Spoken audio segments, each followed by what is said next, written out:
My name is Mike Besner. I'm the Assistant Director of Transportation for the county. We're here to talk about the Canby Ferry feasibility study. I want to thank you so much for coming. We had a public meeting in June, very well attended, and it was a fantastic, spirited discussion, and tonight, so far, it's exactly the same. And we really do actually appreciate that. I can't tell you, we sometimes have public meetings and people don't care enough to show up, and it happens a lot. And that doesn't help staff, it doesn't help the public, doesn't help anybody. So we really appreciate you coming. So when we talked to you back in June, we talked about, hey, we're gonna do this study, and here's what we're going to do and why, and we're going to come back to you when we have some results, because we didn't have any results back then. And so that's why we're here tonight.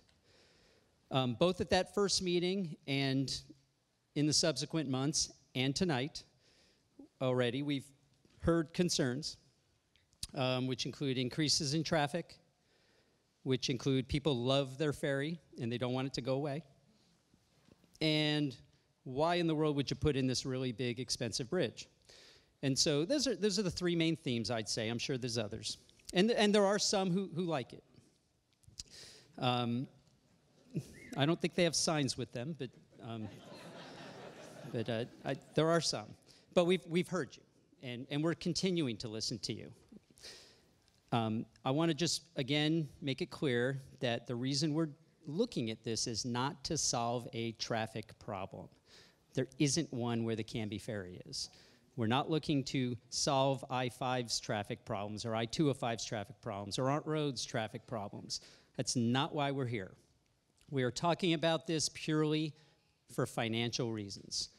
We're stewards of the public money, and right now, the county's road fund that's paid by all Clackamas County residents, subsidizes the ferry by, on average, about $400,000 a year. It goes up, it goes down a little bit based on repairs and whether there's major repairs we have to make to the boat in a given year. But that's why we're here. We figured, hey, is there a different way? Is there a better way to do this? So we're not here tonight to make a recommendation. It might seem like that, but we're not. We're providing information. We're here to share what we've learned doing this study. And we're here before we've shared anything with the Board of County Commissioners. A couple of them are here tonight, I've seen them. But we haven't talked to them about this yet. They know we're doing this, but we haven't presented this information, so you're seeing it first. We're gonna be presenting it to them later this month. If you could, your comments tonight and so far are gonna be shared with them. It would be terrific if you could. I know it's a little more work than telling us, but if you could fill out a form, hopefully some of you already have. That's very helpful for us. It helps us compile it, helps us make sure it's in your own words, and we can pass it on properly. You'll also have an opportunity. We're going to be back here on February 19th, 6 o'clock. The board will be here to hear what the public has to say. So again, tonight is informational. February 19th, the board will be here to hear what the public has to say. After that, sometime in early March, we will present a final report to the Board of Commissioners and see what we're going to do. So that's where we're at. We're going to do a presentation here. I'm going to warn you, this presentation gets into the weeds quite a bit. There's a lot of information. It does at times get a little technical, and we're doing that on purpose so you can just see it all. If you don't understand some of it, it's fine. We're going to be here afterwards to answer questions. We're not going anywhere. But we just want to make sure you're seeing what the results of the study are. Steve Williams, who's our principal transportation planner and the project manager for this, is going to step us through that. One thing I'll ask, I know it's hard, if we can try and get through it before we answer questions, it would be great so we can get through all the information. We are going to take whatever questions we have, and that's why the mics are set up for people to come up afterwards and ask questions. But if possible, I know it's tough sometimes, we can get through it and give all the information and then spend all the time we can answering questions. So there's also, I know a lot of you have already taken them, but there's a copy of the presentation available tonight and lots of other materials out there for you to take with you. So, why don't we get started then? So, Steve?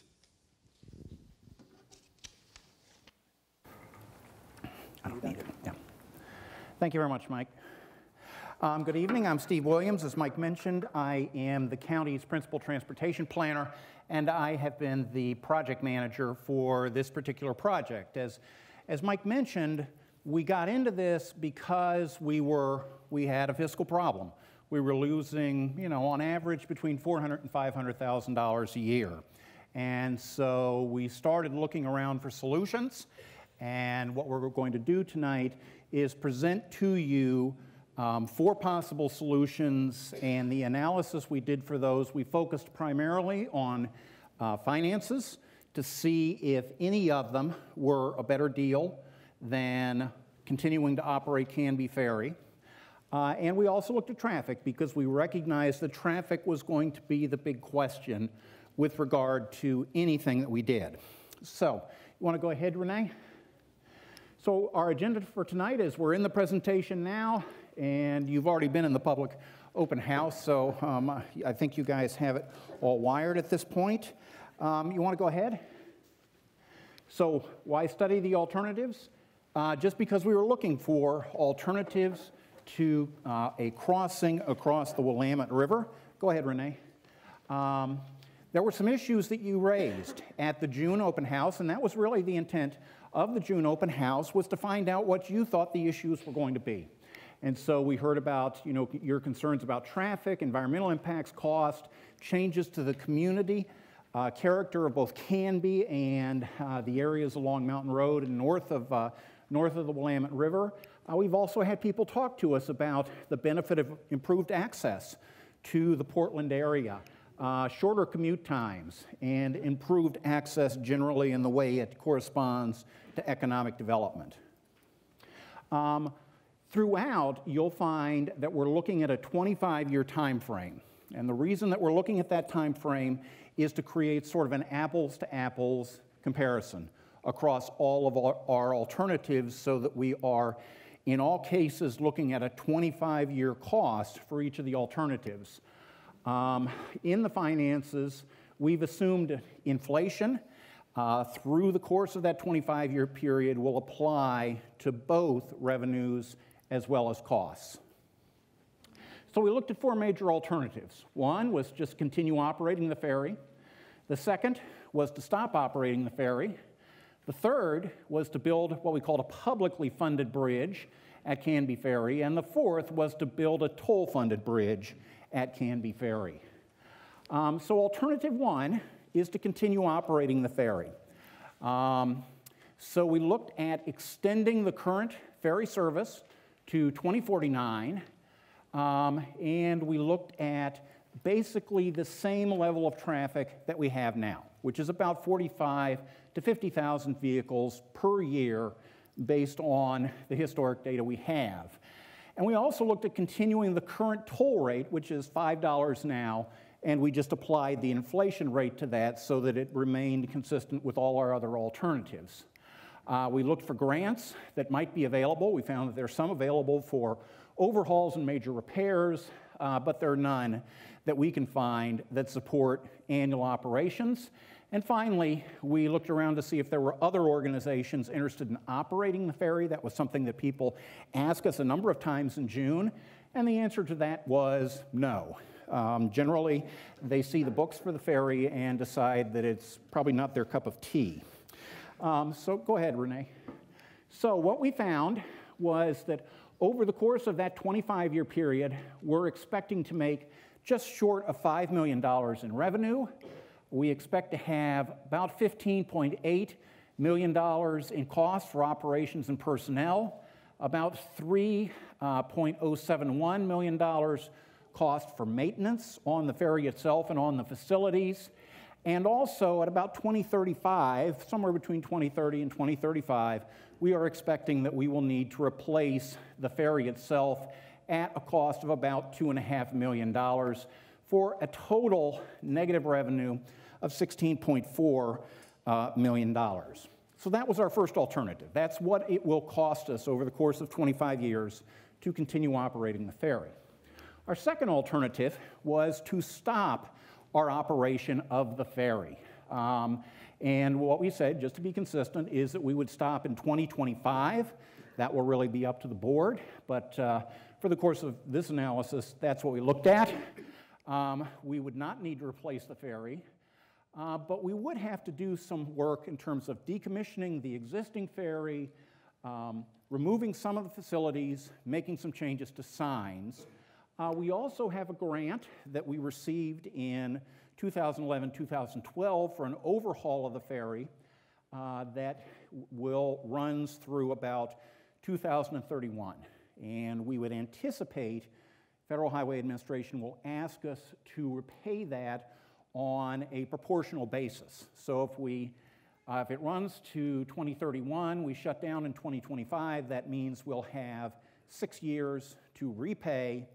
It was a 20-year grant for $1.2 million, and so as a result, the repayment for 6 years would be $60,000 a year or $360,000. So you want to go ahead? So we figure the cost to decommission the ferry, remove some facilities, and change the signs at about $1.5 million. We're also looking at a cost of about $360,000 if necessary to reimburse Federal Highway Administration. And I say if necessary because sometimes as you get close to the end of the grant, Federal Highway Administration doesn't ask you to reimburse it if you decide to end the service, but we're looking at a total cost of $1.8 million. So those are our two sort of simplest, most straightforward alternatives, I would say. The sledding gets a little harder as we move forward into alternatives 3 and 4, and we start looking at building a bridge, the costs associated with that, the traffic associated with that, and the tolls. So alternative 3 is simply to build a bridge adjacent to the existing ferry location. And my eyes are getting kind of old, so I have a hard time seeing that, but I hope you can see it better in the handout that you got. But if you look at this little picture, what you can see is the ferry's a red line right about here, and then immediately to the east of it is a yellow dashed line, which is about where we expect the bridge would end up being. We think it's about 200 feet to the east. We think it would be 2 traffic lanes, 2 shoulder/bike lanes, and a single sidewalk. It would be a 1,350-foot span from there to there, or just short of a quarter mile. The height, because it's going from top of bluff to top of bluff, it would be fairly high. And so at the south end here at Locust Road, it would be about 70 feet above the water. At the north end right here, going up to Mountain Road, it would be about 100 feet off the water. There would need to be 1 or 2 piers, supporting piers, actually going into the water in the river. That's not unusual for a bridge of this size. We would have it designed and built to withstand a major earthquake, and that is one of the benefits of a bridge. And then there would also need to be about 1,200 feet total of improvements on Mountain Road and Locust Road, about 800 feet on the Locust Road side and about 400 feet on the Mountain Road side. And those improvements would be necessary for what we call the landing of the bridge, because literally the bridge is wider than the road. So you want to go ahead? So to build that bridge, there are actually a number of steps that we have to go through that you can see in this diagram. And I've got those on headings up here. The first one is planning. We don't currently have a bridge at this location in our transportation system plan, so we would need to update that document to include that. We have a whole collection of environmental review and permitting steps that we would have to go through, and those are fairly standard. I'm not going to go into all of them right now, but would certainly be happy to answer questions later. And then finally, we would need to get the bridge designed through what we call design engineering, and that has about 3 major steps to it. So as we look at that, we got actually 4 cost estimates prepared for us for this bridge by 2 independent engineering consulting firms, because we wanted independent analysis of the cost. And we did not, we had 2 independent firms, we did not give the 2 firms the results from the other team's analysis. So they actually looked at, they did 4 total cost analysis for 3 different styles of bridges. And what we came up with was an average cost on those to build the bridge construction of just over $30 million. There's about $6.8 million in environmental analysis, permits and design, a little bit of right-of-way, which we would need for the landing points for the bridge, some road and intersection improvements, and then a 30% contingency on the construction cost and the right-of-way. The purpose of that contingency is to give us some assurance that even if some aspect of the bridge comes in more expensive than we expect it to be, that we still have a cushion. And so we still think, the cost is going to end up coming in below that total design and construction cost of $51.2 million. They also told us that they estimated the bridge would cost $5.25 million to maintain for that first 25-year period. So a grand total of costs for 25 years of $56.472 million. Now, our options for just flat out funding a bridge without any dedicated revenue source are not much better than our options for funding the ferry. There really are no grants or special funds that are available for a project as large as this one. We get grants for bike and ped facilities or for small road improvements, but nothing for a $52 million bridge. We have road fund that we receive every year, but the majority of our road funds go to maintenance of our existing system on the existing 1,400 miles of road. And so we couldn't set aside that much money out of the road fund.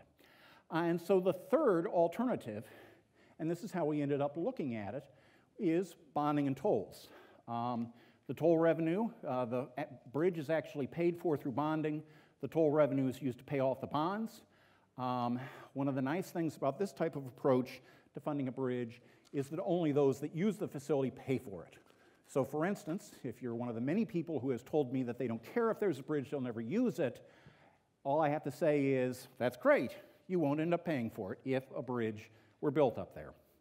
So you want to go ahead? So our alternative 4 is the toll bridge. And there are 2 major benefits to a toll bridge. The first is the revenue.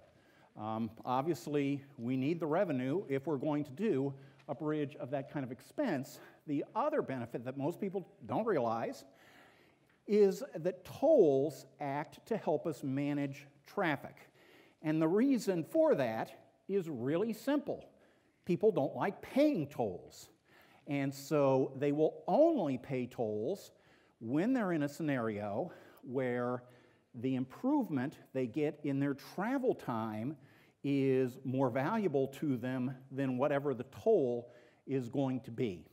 So how many of you have lived and worked in a location where you were using a toll facility and paying tolls on a daily basis? Do we have some? Yeah, there are a few of you. I lived in an area where I not only was living in an area that had tolls and where I was literally paying tolls, 4 to 6 times a day, getting on and off a particular highway. But in addition to that, I was the lead transportation planner for the area, so I did lots of analysis of toll highways and the cost of toll highways and toll revenues. And so I can tell you some of the things that you think you know about traffic don't hold true. when you talk about tolling. So why don't you go ahead, Renee? Okay, so the bonding, I said that the bonding would be used to actually pay for the bridge, and then we would use the toll revenue to pay off the bonding.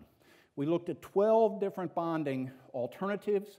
We ended up at what we called the optimum alternative, and I'm not going to go through all the details on that, but where is she? Deidre Landon is in the back corner over there waving kind of shyly. She is our finance leader, and she has a display about the bonding and can help you if you have questions with regard to that. There are various options for collecting the toll. Probably the toll collection method you're most familiar with is sort of old-style toll collection with cash. You drive up to the toll booth, you hand your money to the toll taker, they give you your change. And that is, we referred to that as the traditional method. It was the typical method for toll collection until about 20 years ago. The cost, what has really been killing that, is that it costs about $1.06 for every transaction. So every time somebody comes through the toll booth, they maybe pay a $3 toll, $1.06 of that is going just to pay your administrative and overhead cost. So it's an expensive way to fund a project. And it's been going out, every toll collection agency in the country that possibly can is trying to get out of the cash toll business because it is so expensive. The other method, which is the one that's coming in, is called electronic toll collection. In electronic toll collection, the motorist signs up for an account and is given a transponder. That transponder is about the size of a credit card and about the same thickness, or maybe just a little thicker than a credit card, and you actually can stick it to your windshield. Or you can also move them from vehicle to vehicle. They have two different styles. And so when there will be a gantry, and you literally go under that gantry, and it's just like, it's a big thing, like you'd put a sign on, see a sign on the highway. So you're familiar with these things. You go under that thing, a reader reads your toll transponder, another mechanism checks to make sure you're driving the vehicle that you signed up for, and charges you appropriately, and then you have an account, and it debits that account. And so if your toll, in that case, is $3, then it reduces the balance of your account. It transfers the money out to the toll agency to pay for the trip that you just made across that bridge. Usually, when we have electronic toll collection as an enforcement mechanism or an alternative to having a transponder for those who don't want to have a transponder, maybe they only use the toll bridge 3-5 times a year, is license plate recognition. And so that's where there is actually a camera that records your license plate as you go by and automatically checks that against the computer. And if you go through and you don't have a transponder, it will automatically notify the DMV that you went through, and here was the charge. And if you don't, and it'll also send a notice to you along with a picture of you in your car. But after you go through, it will send you that notice, and then you have a choice of either going to one of the retailers that provides the service and paying that toll off, or else you can actually wait and pay it off when you next register your car.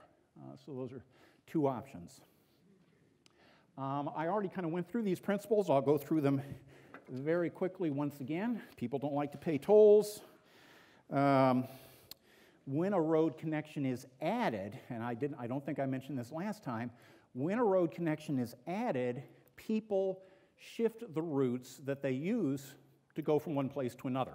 And they will shift towards the shortest travel time route.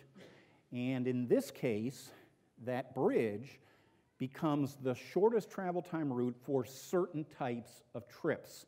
And so it has an impact on traffic in sort of the Canby area and also north of the river. So moving on, we actually, did I miss a slide? Oh, I did. I turned one page too many. This is to illustrate the relationship between traffic, which is this blue line right here, and toll rates.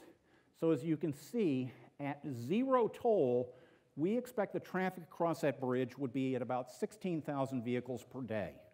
And so to give you a feeling for that, that is about the same amount of traffic right now on Arndt Road. We don't want to be there. We definitely don't want to be there. Not for your sakes and not for ours as the agency that maintains that road and provides safe travel on that road.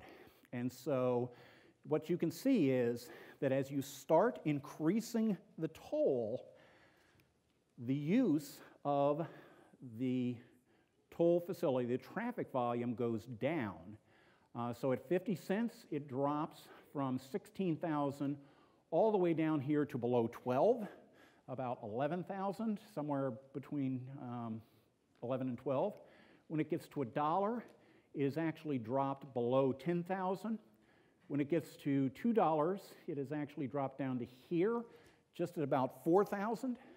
When it gets to $3, it's dropped all the way down here below 4,000 vehicles per hour. And when it gets to $4, it has almost bottomed out. It's only about 200 trips per day total.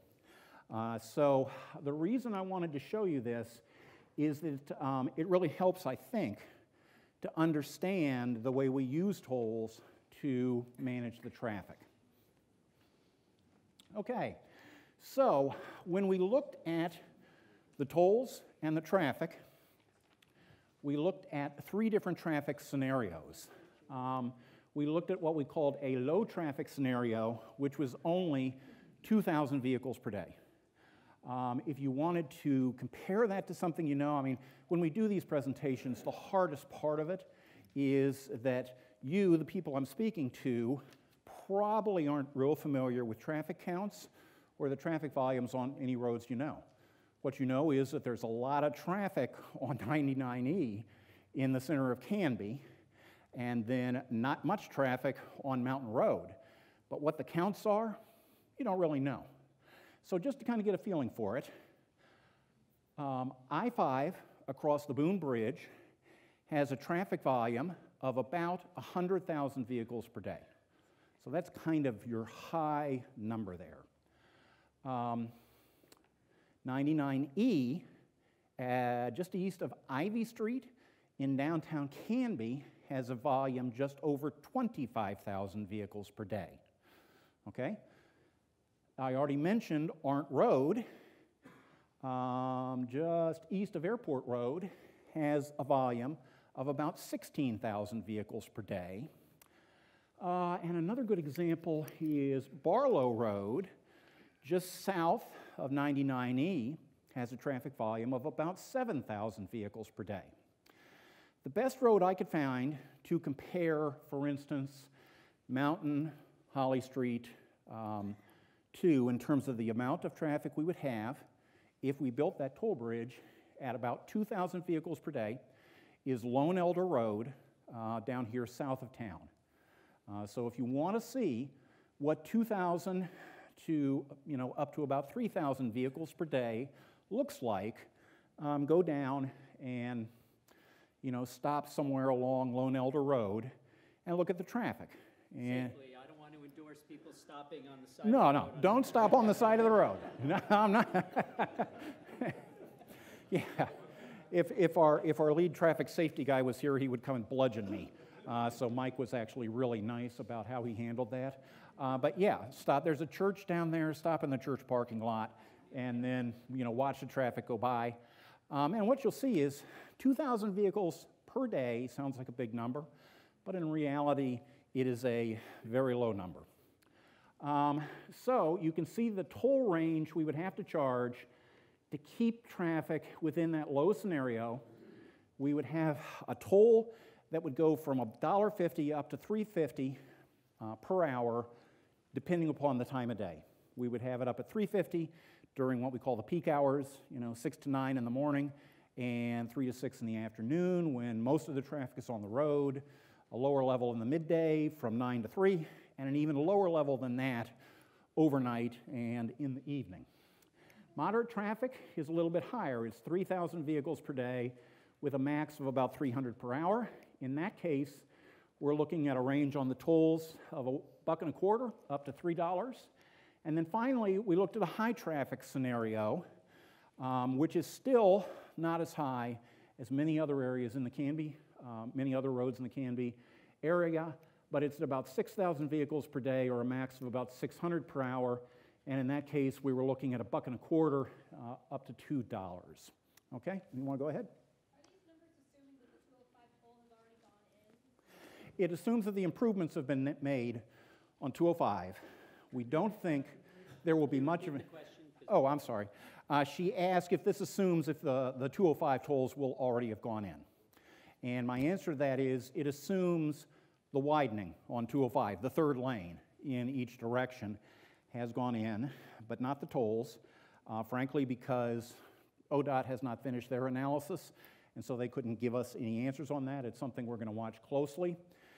We don't think it will have a big impact in this case because it, frankly, doesn't benefit anybody to go through Canby to try to avoid paying a toll that will really run, be located near the Abernathy Bridge down in Oregon City.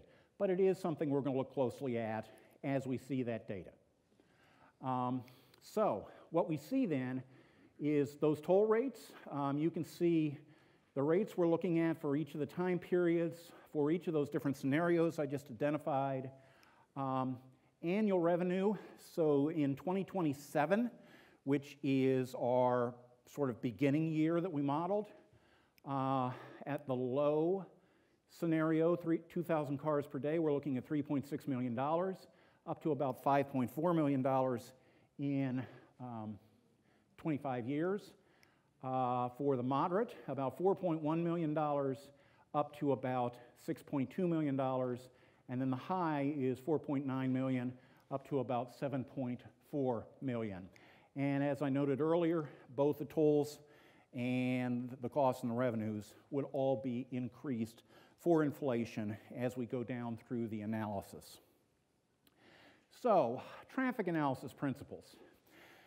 I noted earlier, people will take the shortest travel time route. I was talking to some folks last week, and I said there are a few situations in life where you don't take the shortest travel time route. You're coming home from prom with your honey, you don't take the shortest travel time route. You're going in the fall for a nice drive in the country to look at the leaves. You don't go the shortest travel time route. But for virtually every other purpose, going to work, taking the kids to school, going shopping, you name it, you take the shortest travel time route. And what we found all across the country is that when a road connection is added, motorists shift their routes to find the routes with the lowest travel time, and they will use toll roads when it saves money. So, saves time. Motorists will use toll roads when it saves time. And so, and like I say, I lived and worked in an area where I was using toll roads on a daily basis. And so the way I decided if I would use the toll road is that I had an approximate idea of how much time I saved. My toll, as a matter of fact, was only $1, but I was still going through this cost process, this costing process. I would think about, is the travel time savings worth $1 to me? And, if I was going to work, if I was late for a meeting, if I was driving a large distance, yeah, it was worth that $1 to save that time. On the other hand, if it was a Saturday morning and I was just going to the grocery store, or I was making some other sort of casual trip where, when I actually got to my destination was not really all that important, then I wouldn't use the toll. And that's the pattern that we expect to see here. That's the way people act in a toll environment. So, we actually used two different models to analyze this. We used what we call a travel demand model, which determines the routes that people are going to take for their trips based on the travel time. And the travel demand model we use is actually the one that everyone uses for this purpose in the Portland area. It covers all of Clackamas, Washington, and Multnomah counties. It covers all of Clark County, and it covers the north end of Marion County. We also used what's called a behavioral model that's been developed by a firm called Eco Northwest, and they were one of our consultants on this project. They developed it to be used by Washington Department of Transportation because Washington Department of Transportation has a number of toll roads up in the Puget Sound and Seattle area. It uses data on how people respond to tolls and what kind of trips they make where they want to save that money or save that time and are willing to pay the money. And then we use that toll model to analyze people's responses to 7 different toll rates. So you want to go ahead? So the way we use the models is as following. We use the travel demand model to determine traffic changes on area roads, on travel to and from Canby and other places, and then we applied the toll model to find out how many people would want to use that toll bridge, who would want that travel time savings. We also heard a lot in June, people concerned about cut-through traffic going from like I-5 through across this bridge through Canby, down 99E to through Aurora, Ellen Road, Donald Interchange, on to I-5. And so we did an analysis of a number of different cut-through routes, and we also looked at changes in traffic on Canby area roads due to an incident, we called it an incident scenario, that really slows down I-5 and I-205, because that was one of the other questions we got in June, is, what's the impact of that going to be? Is everybody going to shift off of I-5 to use this bridge if there is such an incident? So that was one that we also analyzed. So you want to go ahead? So we always analyze the traffic in the busiest hour of the afternoon, because that's when the impacts on you as residents are the worst. And what we learned was that some travelers change routes to take advantage of the shorter travel time. These changes result in traffic decreases on some roads and traffic increases at other locations. So the pattern that we saw when we looked at roads here in the Canby area, and the labeling is not very clear here, so this is Canby right there. That is Oregon City. That is West Lynn going around towards Lake O. This is Wilsonville. That's Tualatin up there. And so what we found was that the route running from Canby up Holly, Locust, Mountain Road, all the way up to Stafford and the I-205 Stafford Road interchange had the highest traffic attraction. There was the most benefit on that particular route. We saw there was some benefit coming off of that and going over here, either across Advance Road or Homesteader and Elligson to get into Wilsonville, but it was not huge, a couple of minutes. But what we also saw was that traffic actually decreased to some extent by about 100 to 200 vehicles per hour down here on Knightsbridge Road, Barlow Road, and Arndt Road. And then we also found some locations that didn't have any traffic change. There was no traffic change on Territorial. There was no traffic change on 99E. There was no traffic change on Peets Mountain Road, Hoffman, or, for that matter, Willamette. And the reason for that is there's no travel time benefit. And so there's really little benefit to the... So on a Friday, and you're out of your mind because you're stuck in traffic, which happens every Friday. Hey, I drive I-5 every day. I drive that too. And I'm going to come down. I've been taking that ferry since I was 3 years old and 42 years old. Okay? If you come down Stafford, you hang left on Mountain Road, none of those roads can take this type of volume. You're going to get there, they're going to all come here to go through Canby to go to Salem, to possibly go to Oregon City, all these other places. And how are they going to get from where the ferry's at currently to 99? If they're going north on 99, they're going to come down Holly, they're going to take a left, they're going to take a right on the Ivy, and they're not going to be 25 miles an hour, I guarantee that. If they're going to go to I-5, they're going to come straight down, and they're going to take a right on Territorial and a left on Birch, where they just put in the speed humps. They're not going to be doing 25 either to get to I-5. So there's nowhere to go when they get here, and there's nowhere to go when you get to the other side of the river. So talking about tolls, that's a lot of great information you have. That is the cart before the horse. There's nowhere to go. Just want you to... And there's 290-degree farm turns. Bam, 90 degrees right, 90 degree left. And there's a state park there. And there's going to be 600 cars an hour coming across. Where are they going to go? Why don't you let me continue with the presentation, and I think I'll actually get to some of the issues you're raising in the course of the presentation here. So this is overall changes in the Canby area traffic. You want to go ahead? Here is a table, which I grant you is hard to read at this level, but we have this as a handout at the traffic station outside, and I would certainly be happy to discuss any of this with you.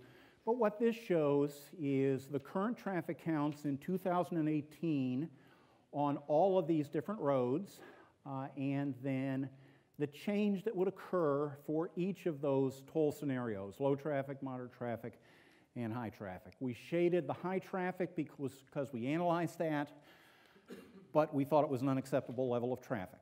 And so we don't even want to have that considered, but we wanted to show you the results. You want to go ahead? So this is actually a simulation we did.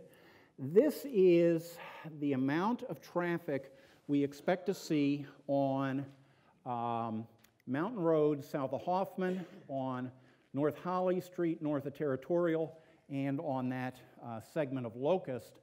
Right now, our traffic counts show that during the 5 to 6 p.m., there are about 50 cars per hour, 50 vehicles per hour on those roads, that the bridge will result in an increase of about 200, which results in traffic at that busiest hour of the day of about 250 cars per hour between 5 and 6 p.m.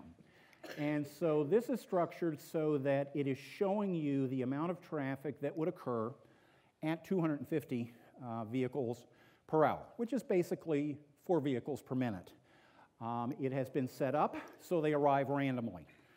So if you watch this long enough, what you'll see is that there are occasional groups of 2 or 3, and then there's times when we have nothing going on. One of my coworkers said that we should be playing the music from Jeopardy when we show this slide, because it's less traffic. 250 vehicles per hour is less traffic than you might think. Want to go ahead? Okay, so here is all of the forecasted traffic for all the hours of the day that resulted from our study. So this is all of the AM hours, this is all the PM hours. Starts at midnight, goes to 11 a.m., starts at noon, goes to 11 p.m.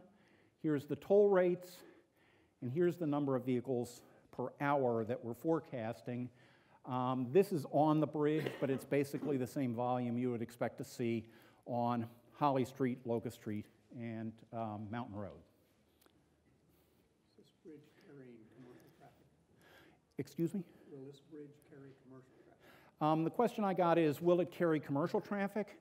What our analysis showed was about 3% of that 2,000 vehicles per day. So let me see, 1% would be 20, so 3% would be 60, is about the number of trucks that we could expect to go across there. When you say trucks, semis? That's actually all types of trucks, so that goes for everything from, like, what do they call them, panel vans with roll-up doors, all the way to semis. That's currently. No, that is how much we're expecting in the future with the bridge. And when they put the new distribution center? I don't know anything about a new distribution center, but I'm sure. Okay, so what we found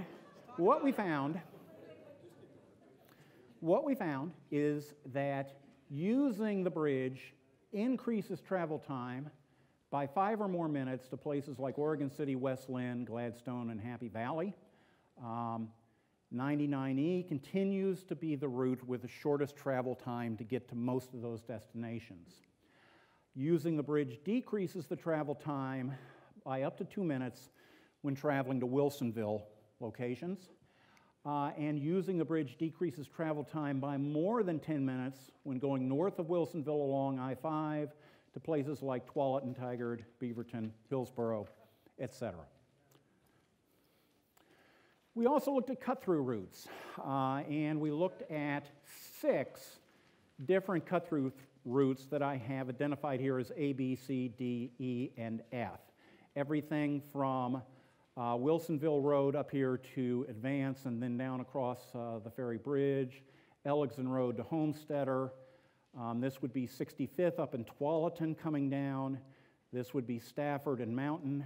This would be Pete's Mountain and Hoffman, and then finally all the way up here to Willamette Falls Drive, and then down to here. And in all cases, we were looking at travel down to the Donald Ellen Road interchange. And what we found when we did that is that Canby Bridge wouldn't save time for those travelers by cutting through from 205 or I-5 across the Canby Bridge and then ultimately back to I-5. Once again, we looked at 5 to 6 p.m. traffic, when the traffic is the slowest on the interstates, as was commented back here. We looked at all those different cut-through routes that go around or through Canby and Aurora to connect to I-5 down there at Donald and Ellen Road. And the reason we found that that was not a cost-saving or a time-saving route for people was simply that there's a lot of delay south of Canby on 99E at Barlow, in Aurora, on Ellen Road over at the Hubbard cut-through, and then finally at the Donald Ellen Road interchange. And that delay basically ate up any travel time improvement that would be expected by cutting through from 205 or 5 and going across that bridge. If you get off at Oregon City / West Lynn and take 99 east south to work your way to 5, you're saying that would be advantageous to anybody to skip? No, that is an advantageous route. Can you repeat what she said? Oh, yeah. She asked if getting off of 205 in Oregon City and going down 99E, following that through Canby and ultimately down through to Aurora and then Ellen Road out to Donald. She asked if that would be an advantageous route, and I said, yes, it would. In fact, I take that route. So, Planning on putting in the toll at 205 is either at Oregon City or West Lynn, so you will get off there? That's right. So she asked if that's where the tolling on I-205 was being proposed, and she is correct. The intent is to charge the toll after you go across the bridge, right? So if you got off 205 at 99E at the first interchange before you went across the Abernathy Bridge, you would be able to make a left if you're going southbound, go through downtown Oregon City, and come on down through Canby and ultimately out to I-5. And so that route would not change. And that is actually the fastest travel time route to get from that location on I-205, down to Donald and Ellen Road on I-5.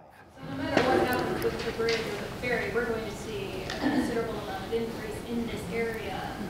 Well, one of the things she asked if we were going to see increases in traffic in Canby due to ODOT's tolling plans, right? People always avoid tolls. Yeah. And that is actually one of the questions that ODOT is going to be studying in the next 2 years, is how much traffic will try to avoid Abernathy Bridge if it means paying the toll. So, as I noted earlier, we looked at an incident scenario, and this was primarily because it was a really big issue that was raised when we were at the public meeting in June. And so our goal was to identify if traffic would divert to go across the Canby Bridge if there was a major slowdown, and I mean less than 15 miles an hour type slowdown, which I can tell you occurs only 1 or 2 times a year, where the average travel time slows to 15 or below. So it's a pretty unusual.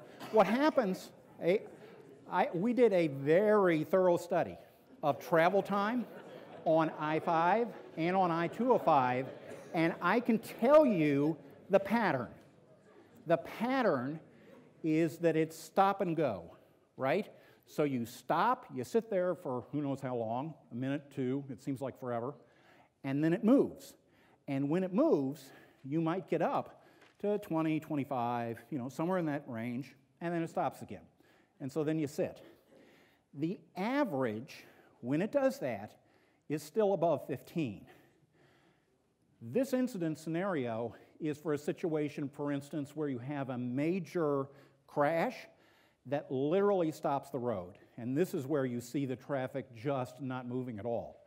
So this is intended to look at a really major problem. And so in this one, we were looking at, as I said, 15-mile-an-hour speed on I-5 and 205. We were using the $3 toll rate because we assumed this would be in what we called the peak hour. What we learned was that in that scenario, I mean, you understand how it works. People get off the road, they do all kinds of things. They go down 99E, they try going down Stafford Road. They do all kinds of things. And what we found was that the travel time got higher for all the roads, not just the interstate, but it got higher for 99E. It got higher for Stafford Road. It got higher for Willamette Drive. It got higher for everything. But what we found was that even in that scenario, the interstate travelers could not benefit by getting off the highway and coming across a toll bridge. It was still a longer route for them. And the reason is that there are still those traffic bottlenecks between Canby and Donald Ellen Road interchange. And when you throw too much traffic on those, they just get way worse, and they get way slower. So all of the bottlenecks get worse when there's an incident or a crash on I-5 and I-205. It's not just on I-5 and 205, and I think you already know that, having lived in Canby for a number of years. Only the travelers who are going to and from Canby benefit by the bridge in that kind of scenario. The volume did go up across the bridge, but the reason for that was that everybody going to Canby chose to go across that bridge because they recognized the travel time savings that they would receive in that kind of scenario. Want to go ahead? So, this is the last slide. I'm sorry this has taken so long, and as Mike said, I've gotten so deep into the weeds, but I felt like you had to see all of that to understand what we were doing in terms of our analysis and the conclusions we came to. So this is a summary, and this is all 4 of the alternatives that we talked about. We could continue operating the ferry. We'll end up with a cost of $11.5 million, revenue of about $4.5, and net of about $16.45. We could stop operating the ferry, and we would have to pay about $1.86 million to close it down. We could do a publicly funded bridge, including maintaining it for 25 years, at a cost of a little over 46, close to 46.5. And then we could do 3 different tolling scenarios. Our cost with the low traffic tolling scenario, which includes the cost of building the bridge, the cost for the bonding, the cost for the maintenance, and the cost for the operations of the toll system, would be about $25 million or $125 million over the course of that 25-year period. On the moderate traffic scenario, The costs go up a little bit. It goes up to about $127.9 million. And on the high traffic scenario, it goes up further to about $135 million. But the revenues also go up. And so in our analysis, the low traffic toll bridge actually was really the break-even scenario. We estimated about $100,000 over the course of 25 years. The moderate traffic scenario ended up net revenue of $13.9 million, and the high traffic toll bridge, the one that I said we don't want to do because of the amount of traffic it would create, is up at 36.9. So that is the analysis we've done. As Mike mentioned, we're going to be presenting that to the Board of County Commissioners at a meeting on June 30th. It is open to the public, but it's not a public hearing. So you can come and listen and hear. I think it'll be an interesting discussion among the board members, but it is not an input session. We will be doing an input session right here in this room on February 19th, and then we will be releasing the final report and going to what we call a policy session with the board at a meeting in early March. March 12th is where we think we're going to end up being. So now I'm going to turn it back over to Mike, and he is going to sort of MC the question and answer period. So, Mike? Thank you, Steve. I appreciate everybody giving it attention. So we're going to open up to questions in a moment. I did not know we were apparently on Facebook Live. I didn't even know that was a thing, which I should know, but so I'm going to just open it with a question we got over Facebook. This is for you, Claire. Is there a plan to widen the road from I-205 to the bridge in Canby? And I assume that means mostly Mountain Road. And the answer to that is no. And as Steve just presented, the increase in traffic there, the amount we'd be talking about is not nearly enough to, the road capacity wouldn't be an issue on Mountain Road. So that's just the answer to that one. So I think the way we were going to do this is we have two microphones, and I think the idea is if you wanted to ask a question, step up to the microphones and we'll just alternate, if that sounds so. Please, go ahead. Thank you for coming to Canby. My name is Richard Ayers.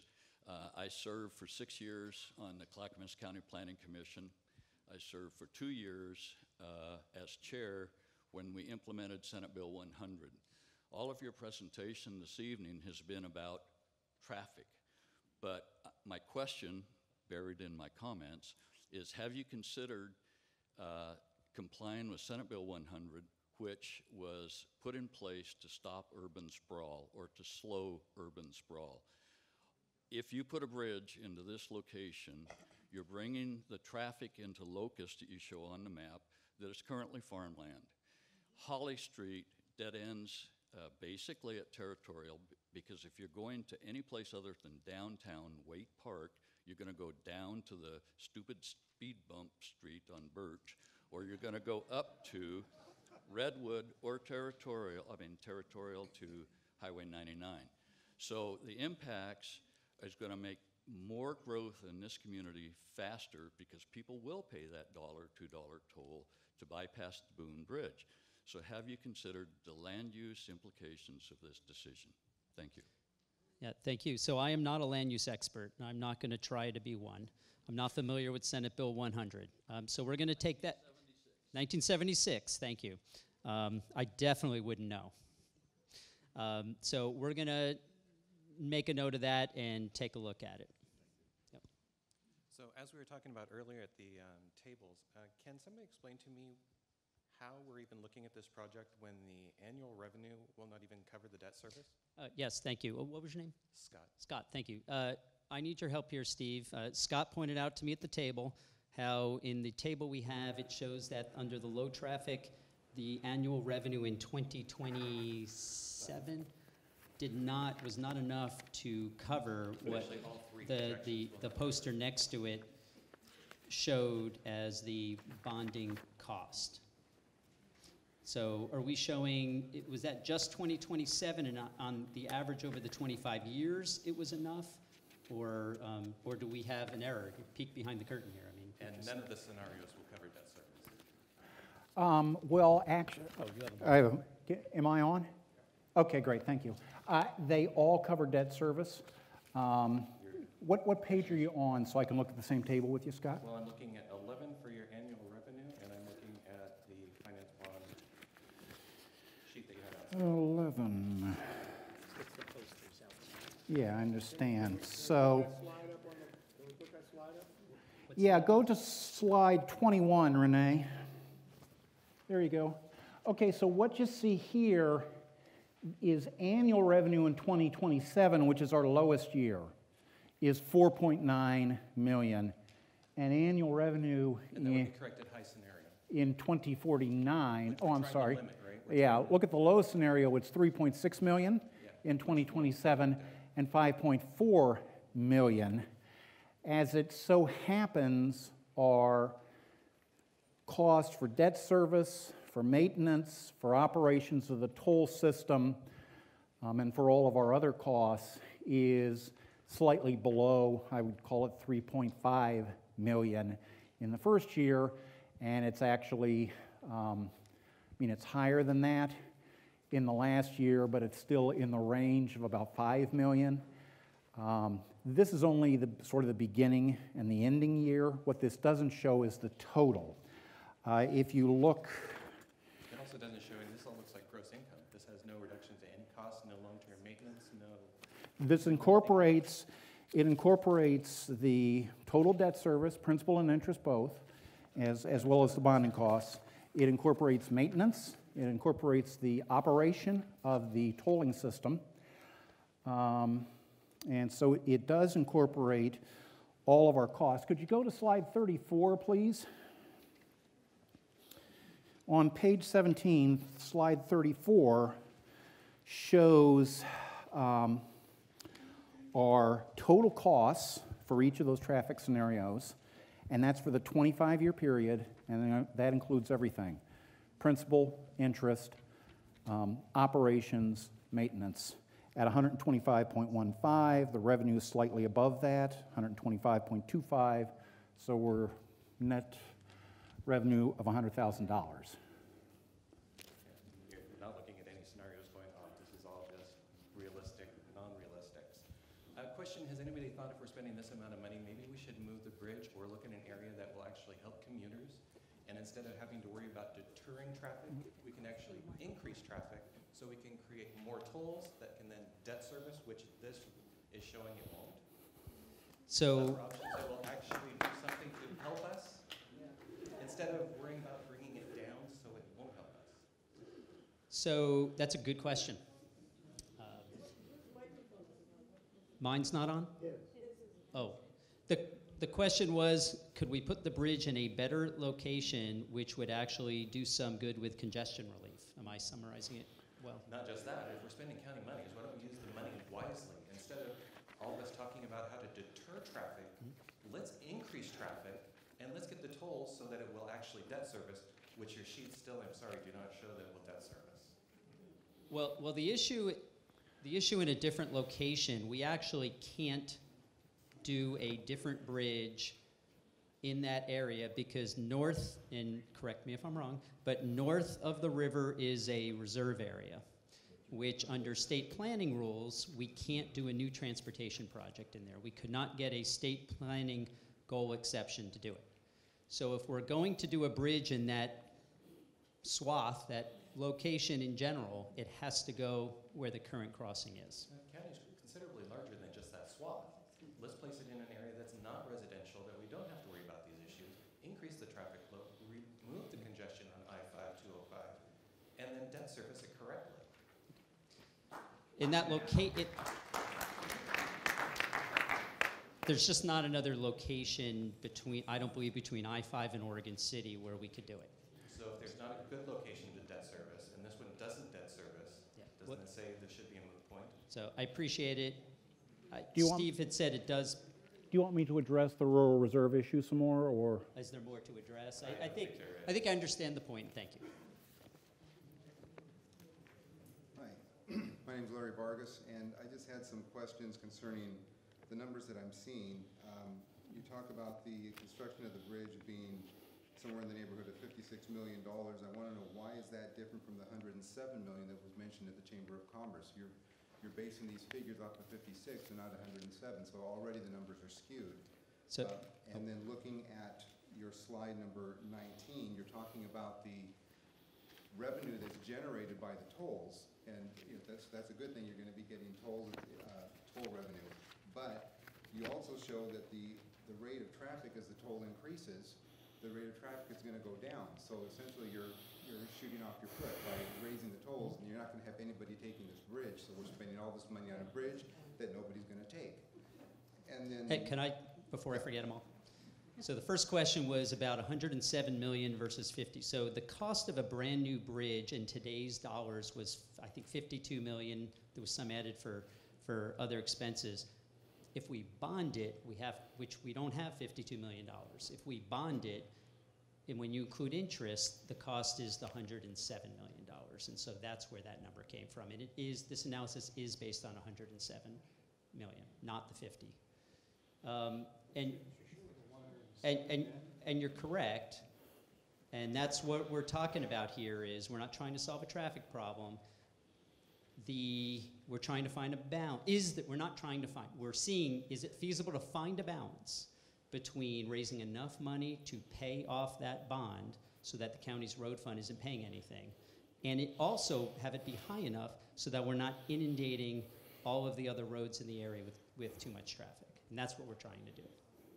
and again, it goes back to this point here where you've got less traffic, so you're not going to be getting the revenue. You're talking about the bond being paid off by the tolls, and if you're not generating enough tolls, how's that bond going to get paid off? Well, the analysis is showing that with that variable toll between $1.50 and $3.50, or $1 and $3.50, depending on the time of day, that it would raise enough money. And another concern I have too, we talk about the different cut-through points. For those of you that are familiar with the Wilsonville area, you've got that whole Frog Pond development going in now. How much more is that going to impact? You have to spend money in infrastructure funds from the county to improve that Stafford Road, 65, and Ellickson interchange, which is a bear right now. And once Frog Pond's developed, you're going to have a lot more traffic coming in, and I don't think you've factored in the amount of traffic that's going to come from the development there in Wilsonville. And then my last point was just, we have the ferry going as it is, and there's only 3 ferries still running within the state of Oregon. And I'm looking at the historical value of maintaining this ferry. That historical value is a revenue generator for tourism. There are people that come here for the Dahlia Festival, people that come here for the fair. They come and they take the ferry, and it generates a lot of revenue for tourism. And I don't see why you would cut off that revenue that's coming in. You're not looking at, the cost of the ferry is one thing, but the tourism dollars that's generated is also very helpful. And that should be factored in as well into the benefits that the ferry provides. Thank you. I'm Fred Gate. I live on Schaefer Road. Could I see, I think it's slide 34, please? The next to last one? Yeah. So which is it, 107 or 56 million? So the 56 is just if we were going to build a bridge right now, that's present Which day. you've said you don't. Correct. So we're really talking about $107 million. Including bonding, yes. So over why 25 is any years. analysis being done on 56 million and not on 107 million? Yeah. It has to be bonded. We didn't do the analysis on the 56 because we know we can't do that. We're showing it as that's what it would be if we tried to do it today, but the bonding analysis all was for the 107. Oh, okay. So if I understood your comments at the beginning of the presentation, it would cost $1.8 million to shut down the ferry, and it costs $400,000 a year to run the ferry. So that's a 4-year payoff to shut down the ferry. I'm not advocating shutting down the ferry. I think it's great. The last gentleman talked about the historical significance. I love riding the ferry. It's great. But we're talking about a 4-year payoff to shut it down and something on the order of 25 to 100 years to pay it off with this bridge. No businessman would ever do that. It's 25 years. And the difference is, and thank you, the difference is, though, that the bond cost would be paid for exclusively by tolls. No, the 107 million would be paid for by tolls. That's what we're saying. So is that on your slide I there? don't think Yes, people the get how revenue bonding there works. in the second column is tolls. Only tolls. Second column. The revenue, millions, 125 million, right, is tolls. okay. So 125 million, net revenue is essentially zero. It means that the tolls are enough to pay for the bridge. At the end of 25 years. At the end of 25 years. Yeah. So, again, it would cost a 4-year payback to shut down the ferry, and something on the order of 50 years payback to build the bridge. 25 years to build a 25 bridge, and that would be tolls, and the 4-year, yes, your math is correct, 4-year payback to close it down, that would be all county road fund. Okay, and the other thing, all the analysis I've seen in your presentation discusses traffic on the straight part of Mountain Road before the curves start. And you've said that, what, 60 commercial traffic trucks on Mountain Road a day? I can see a scenario where 2 semis are in the curves on Mountain Road trying to go past one another, and Mountain Road's now shut down all day long.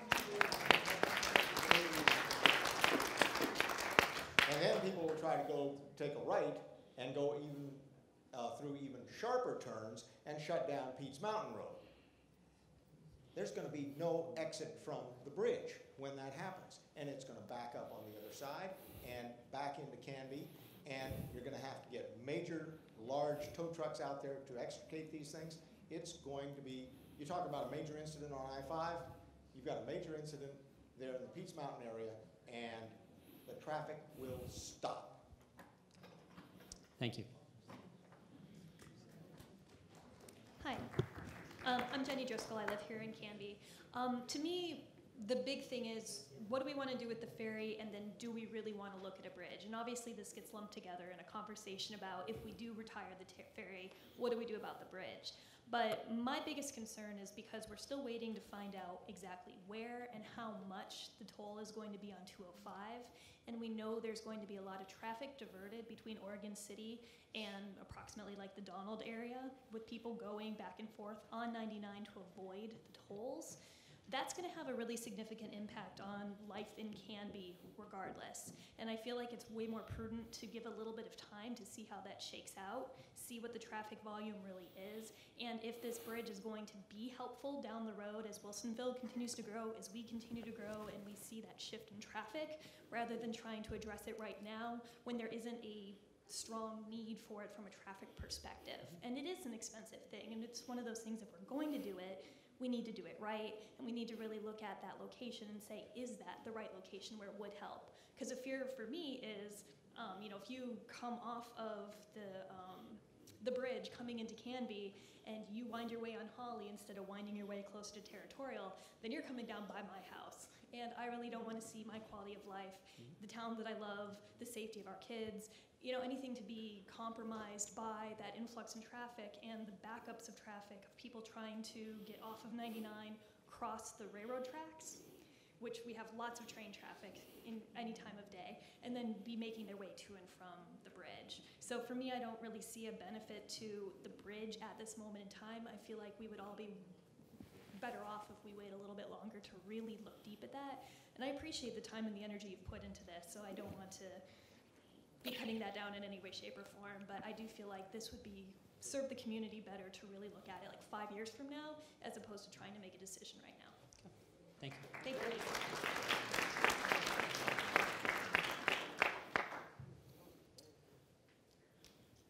The ferry as it stands now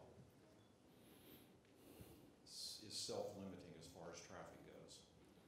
It is seasonal, it's hourly, it is subject to levels of the river, and as such, it doesn't provide consistent transportation across the river. fun. It's kind of a cool thing. But apparently it's costing money. We're losing money. But roads lose money. I mean, it's kind of the nature of the beast. Now there's been a large effort, it looks like, engineering a bridge, studying traffic flow, and designing that bridge to limit traffic. When there's already a self-limiting system there. And if the ferry really doesn't need to be there, it can go. But my question, I actually have two questions. I came in a little late, and maybe this question was answered. If it was, then it's redundant. I apologize. But is this bridge already a done deal? No. Okay. And then my second follows on my comments. Then I'm not understanding why this would move forward at this juncture. Okay, so let me talk about first. First thing you talked about was roads lose money, and other people have brought that up. And you're right. If we don't charge a toll, the road doesn't give us any money. Okay, so we get our road fund through gas tax, vehicle registration fees, and weight mile taxes that trucks pay. We get about, Deidre will tell me if I'm wrong, but $25 million a year right now in all those sources for the whole county. That's 1,400 miles of roads, 180 bridges. Lots of culverts, lots of striping, guardrail, you name it. We take care of everything in all the county roads. And so, yes, we don't collect revenue on any of those. The issue is that the reason why we're here is because $400,000 a year for a connection that 200 vehicles a day use, it's a lot. It's a little bit disproportionate, and it's enough that gets our attention. And so that's the reason why we're saying, yeah, I don't mean to paint in a light that it isn't, that yeah, other roads are paying for themselves. Of course they're not, because we don't collect money for them. We collect the money that you pay in gas tax, that you pay when you register your car, and that trucks pay in the weight mile tax. The rub, Why don't you talk it to the mic? for me is we're going to spend potentially $107 million to limit traffic.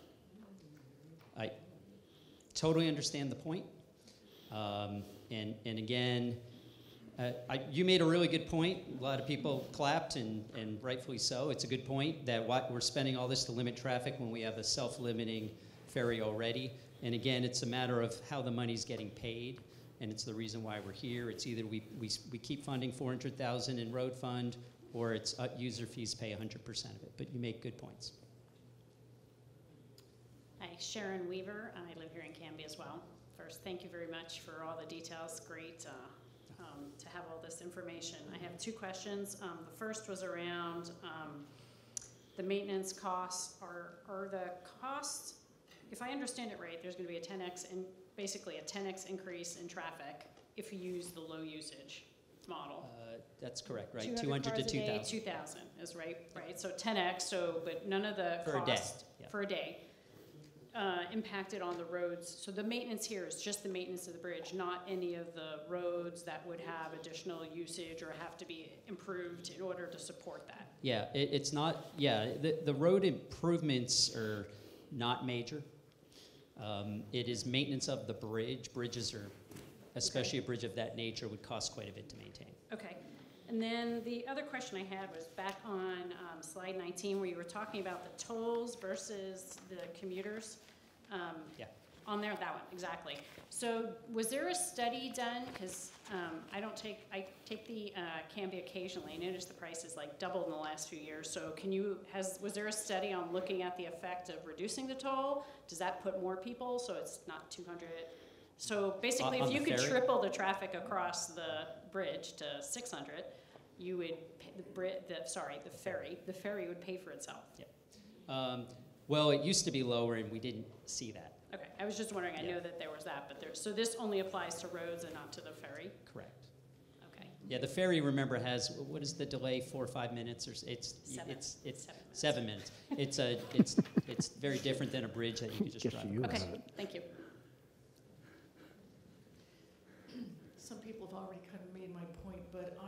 not a mathematician, but I don't understand how, if we can't afford to run the ferry now, how can we afford to run the ferry with a parallel bridge built right next to it, with a toll high enough to discourage people from using it? What's the point of having it? And I also don't think anyone's taken into account the fact that the road north of the ferry is a horrible road to direct traffic to. I live right on Stafford Road. We're on the Farmlandia Farm Route, and a lot of bicycle clubs use Mountain Road to bike on, and all you need are two different semis coming different directions there. I'm thinking they'd have to go over the bank to get out of the way because there's no shoulder. It floods part of the year, and Advance Road was shown on your map as being straight. It's not. It's got two hairpin S-curves in it, and semis have gotten stuck trying to get down there. So I hope your focus is on saving money, because practically speaking, it's a terrible way to divert the traffic.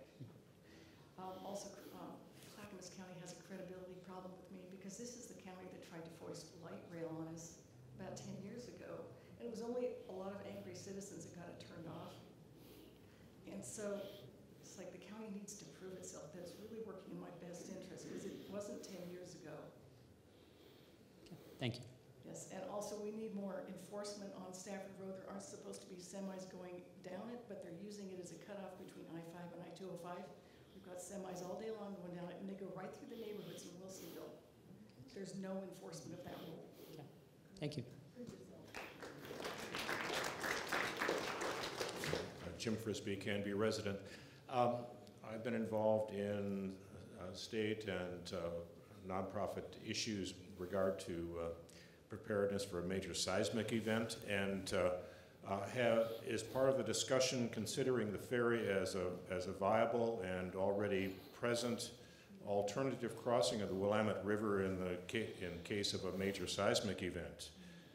It's already here, and it's unlikely that it would be put out of service for very long in the case of a 7.2 or better earthquake, unlike the rest of those 120 bridges you've got in Clackamas County. Also, another question is the plan for a bridge that you would put in that place, what level of seismic survivability are built into the designs of that, or do you plan to demand to be in that design? Okay, thanks. So actually, a new bridge will be a lot more reliable than the ferry would be in a big earthquake. I think the ferry would have a lot of issues. Both ends probably will slide. The river itself, I think, would be pretty dangerous, just because we don't know exactly where it'll be, and we don't know what's going to be coming down it. So the ferry would be a big wild card on that. And then, yeah, so the bridge. Slide too, then. What's that? If both ends slid, so would your bridge. So a new bridge would be designed to go from top to top, and it would have deep foundations. So it would survive an earthquake. It would also be designed to all the same criteria that we're designing all our bridges to right now, which, and correct me if I'm wrong, but I believe it means to remain in service after the big earthquake. Take damage, but remain in service. Do you know what level of seismic event we're talking about? I don't know what the current, what's it? It's the 500 year. So it's a 500-year recurrent rate, so it's the Cascadia event. Yeah, thank you. Yeah, thank you. You have the tolls, I think, to pay for the bridge within 25 years. Mm-hmm. Now, if you remove the tolls after that point, traffic goes up tremendously.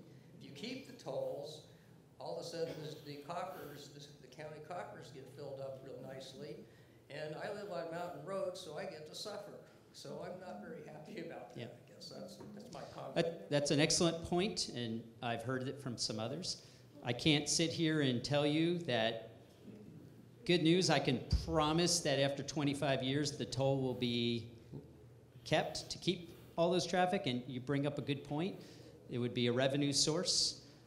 So thanks for bringing it up. Hi, my name is Brian McGuire. I attended the Chamber of Commerce meeting on Business Center here in the area. And so I took your numbers from that time and sent it to our actuary and actually did it. And your payback period with the numbers that were actually more generous than what you presented tonight is about 50 years. So the break-even point is 50 years. And I have a report and I can send it to you. Please do. Anyway, and we were counting actually different interest rates than you were and stuff like that. That's just one point. Your math is just totally terrible. I'm a business owner, I'm a CEO. I look at this and I think that, it's probably one of the reasons why we have the lowest high school graduation rate in the country. So I'm glad you left slide 19 up here because I figured that you need $5 million a year expected annual bridge revenues to pay off your bond, correct? It's whatever it showed. I would figure you know that, but so I showed you'll need 4,566 cars a day at $3. I go up there and it says 2,000. So you're 2,500 cars short. So either that's wrong or your math's wrong. Okay. One of the two is wrong. So I think that the only way you could actually do it is with your high traffic thing at 6,000 cars a day. Agreed. And that's the only way it would make economic sense to do it. In which case, all of your traffic analysis stuff that you're presenting is completely and utterly false. And the mathematics should have actually shown that. And it should have been presented, I think, in a more honest way. My question Well, hang on. I'll push back on the honest. We've presented what we did. I don't know what else I could have done. If you think we made an error and you have something to show me, if we made a mistake, we'll own it. But, just discussing it. Well, I think you would have done that beforehand. But. So you think we made a mistake? You said you'd provide it to me. I'd love to see it to check. Okay. But we are being open and honest. We are not covering anything up. So that's all I want to say. So my question is this. You have all these alternatives here. And ostensibly the solution you're trying to solve, or the problem you're trying to solve with the solution of building a bridge and spending $107 million is to save $400 grand a year. Because it comes out of your budget and the 107 comes from our budget. Comes from the budget of people who would use it, yes. Yes, us. So we spend $107 million so you can save $400 grand. But have you considered an alternative is a Canby or a ferry district where the taxpayers of the state or the area in some area agree that we would subsidize the ferry as opposed to having this, therefore we solve both problems. No, that's a good idea. I would say that we probably haven't seriously considered that. We'll look into it. Okay. And then the other thing is I would say the most benefit from the county spending taxpayer dollars, revenue from gas taxes, whatever, is to fix going westbound out of Canby. Mm-hmm. There's a plan that's already in place. Everyone's already studied it. They know exactly what to do to connect Highway 89 to I-5 in a nice straight route, and it helps everyone and hurts no one. Is that the Arndt Road project? Correct. Highway Yeah, 89. and agreed. And that's actually one of our commissioners' priorities is to address how to fund that project. Again, no one's proposing using tolling for that project, and so we don't use our road fund for capital projects. It's really just match money, so we would have to get some kind of grant to do that. Thanks. Name's Curtis, live north of the Canby Ferry. Advance and Pete's Mountain would both be feeder roads to this potential bridge. However, no trucks are allowed. If you build it, they will come. So how will you police no trucks going through Advance or over Pete's? Motor carrier division. So enforcement is, the only answer I can give you sounds like I'm avoiding the question, but we don't enforce. Department of Transportation, the Sheriff's Office does enforcement. So if added enforcement was needed, that's something we would have to work with them. So who owns the liability when there's wrecks, crashes, overturned semis? So the county does occasionally get sued when people crash, if that's what you mean. It's whoever. Again, have those conversations been had? We're going to put thousands of cars on roads that do not allow trucks. So if they don't allow trucks, then you add thousands of cars on them with potential trucks. Do you understand the possible lives that are at stake? I do. Liability. I do. I've done this job a long time, and we take safety seriously. Okay. And we're listening to you and writing down what you're saying. Great.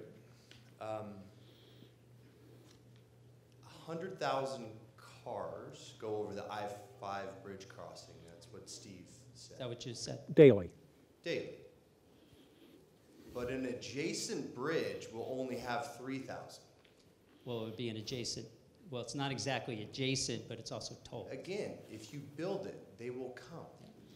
If I'm heading south on 205 and my Waze app pops up on my smartphone and says, ooh, goody goody gumdrops, there's another way for me to go to Salem, I'm taking it.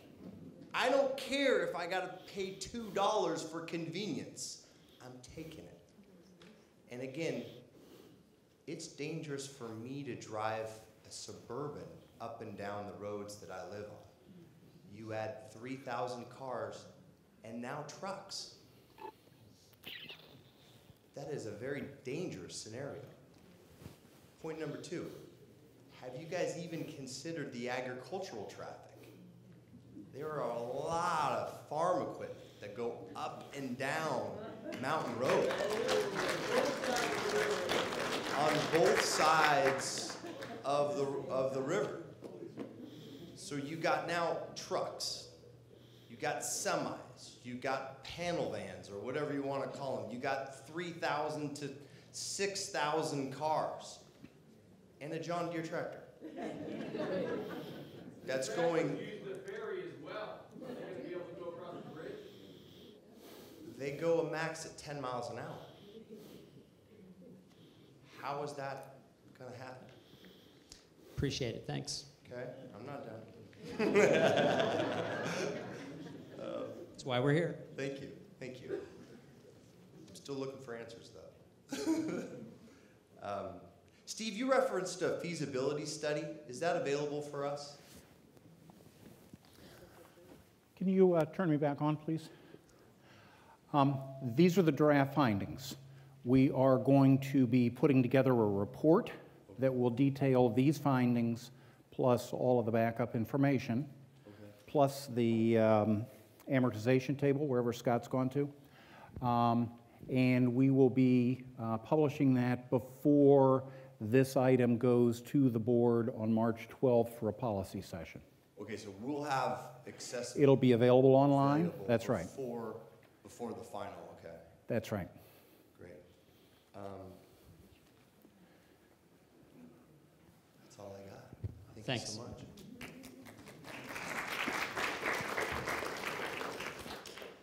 Tony Helpling, I've lived around here for about 20 years, and I'm not near as smart as that guy is. But points about 4 slides. Number 3, can you pop up number 3 up there? The premises upon which the study is based. Last time I checked, government is not in the business of making money, so the loses money. That doesn't make a lot of sense to me, because it sounds to me like the county has a responsibility to operate part of the transportation system and is making $250,000 a year on something that you have the responsibility to operate, as opposed to losing $400,000 a year. Does that make sense? It does. It's what I had mentioned before that. Right. Yeah, you're right. We don't. Right. But $400,000 for an amenity that 200 people a day use, compared to the rest of our road system, it's a little disproportionate. And I understand that. So what you've done is you've taken, following that logic, the worst offender in your system, and you're going to look to eliminate it. I suppose that's correct. Okay, so government shouldn't be making money on stuff. That's my first point. Slide number 12. There's a little teeny box in the upper left-hand corner that talks about planning. You mentioned the transportation system plan for the county. Right now, the county doesn't have anything in it. ODOT doesn't have anything in it to put a bridge in this location, let alone make it a transportation corridor, which it will become because of the approaches from the north and the approaches from the south. So that box, by presenting that box relative to the other boxes, is really a misnomer. That is a huge box. Well, what it means is we would have to, well, what it says, the transportation system plan would have to be amended to have it in. Yes, it would. Yeah. But comparatively to pulling permits from the Corps of Engineers, that box is probably 10 times the size of all those other boxes combined. Well, I would disagree, but I would disagree with that too. Well, you get the state involved. slide 19. I want to have faith and confidence in this slide, but what I heard Steve say is at $4, tolling of $4, you'll be down to 200 cars a day. I heard him say that. Right now, it's $5, a 20-minute wait, and it's 200 cars a day. So I'm not a smart guy, but how is that the same? Because if it's $4, it costs less, and I don't have to wait 20 minutes to go across the bridge. Why are you? My gut level reaction is it isn't going to be 200 cars. It'll be probably close to 600 or 700 at least, if not 1,000. At $3, it's going to be way more than 2,000 cars a day. So I just don't have confidence in that slide, and I'm not a smart guy. I didn't do the math, and I haven't seen your model for Mecca Northwest or the other ones, but I would question that number. And slide 34, if you go under the premise that government isn't in the business of making money, and you've picked the supposedly the worst offender in your transportation system that is actually being subsidized by the riders, if you erase that argument, then option number 1 seems like a really good option to me, because then it is truly not a $16 million cost. It's probably closer to the replacement of the ferry cost at $2.5 million. And then you bring that cost of Hang on, I operating lost way you down. there. Can you explain that? If you lose the cost of operating the ferry at $11.1 million, that's what the county is supposedly losing. Oh, I gotcha. Right. If you take that number out of there, the cost of number 1 is about 2.5 million. The cost of replacing the ferry. It's a little more than that because we have to do pretty major improvements to it. Okay. I understand your point. So it puts it into a really good, as a businessman, which I am, it makes it more favorable, and it solves a lot of other problems. Metering, transportation planning, affecting north of the river and south of the river. And one of the things I heard in the Chamber of Commerce meeting is one of the bad things about the ferry is if power goes out, that ferry doesn't run. I work for an electric utility company. We install automatic start backup generators all the time, and the county should invest in one. Okay, thanks. So that's a bad argument. Thank you.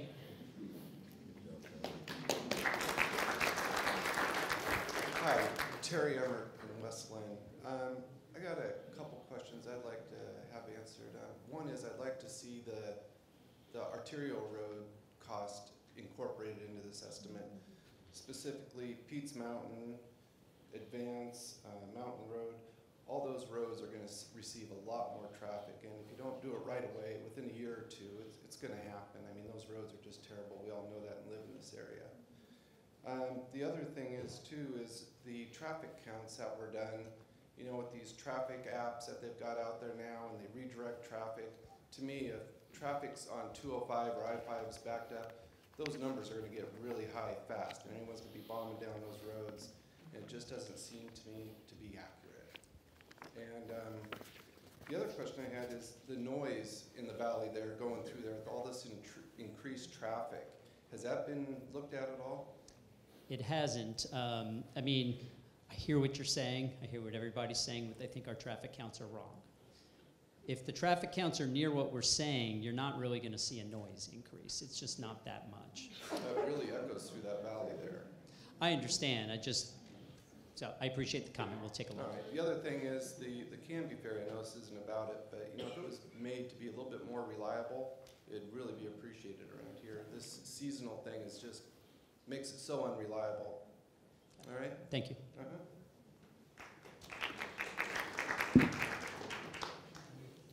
Hi, I'm Mindy Monacuco, lifelong Canby resident and the chairperson of the City of Canby Bike Ped Citizen Advisory Committee, and I'm here also as a resident, but also in that capacity, wanting to know, I haven't heard any mention of bike lanes or safety, being that a couple things I want to draw to your attention, and also maybe you've taken it into consideration already, and I'd love to hear your feedback.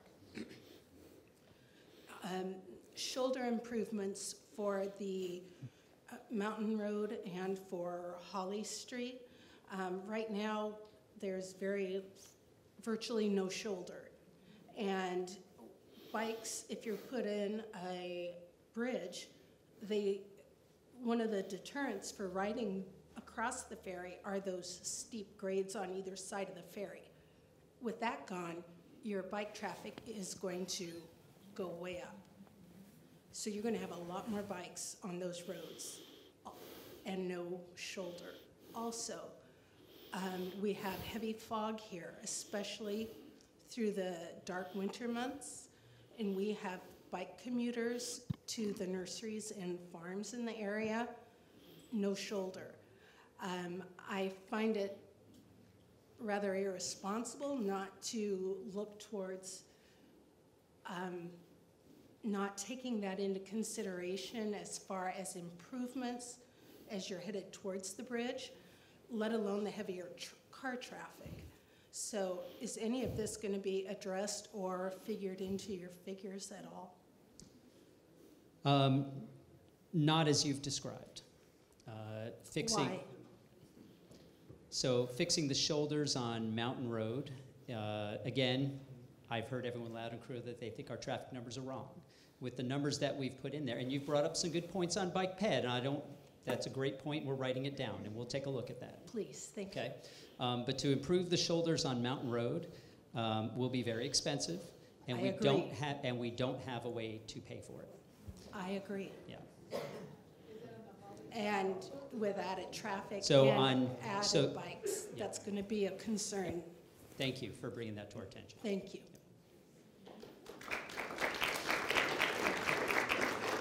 Yeah, my name is John Rector, and I live over near 12th and Holly. Just real quickly, North Canby doesn't have sidewalks, for the most part. Holly Street does not have sidewalks. Grant does not have sidewalks.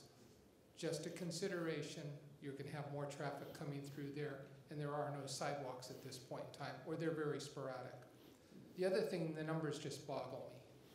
In 1937, the Golden Gate Bridge cost $27 million. And I look at the numbers up there, $450,000 if each person in Canby gave up 5 Happy Meals a year, would pay for it. Thank you. Thank you. Hi, my name's Trevor Chips. Only question I had is on the website on the FAQs, you talked about talking to Marion County and the other ferries that they operate through Wheatland. Did you guys have results from that or any kind of follow-up feedback from them? Yeah, thanks for bringing that up. Yeah, Marion County operates 2 ferries. One is the Wheatland Ferry, the other one, Buena Vista, I think? Yeah. So the Wheatland Ferry actually pays for itself. It carries way more traffic. It's on a more heavily traveled route with really no alternatives, no good alternatives.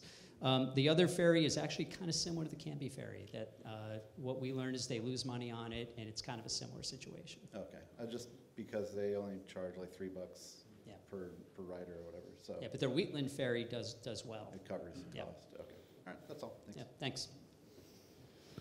Hi again. You look familiar. Yes, I was curious if you could explain a little bit more about the license plate recognition system for the tolls. What happens when it's an out-of-state plate?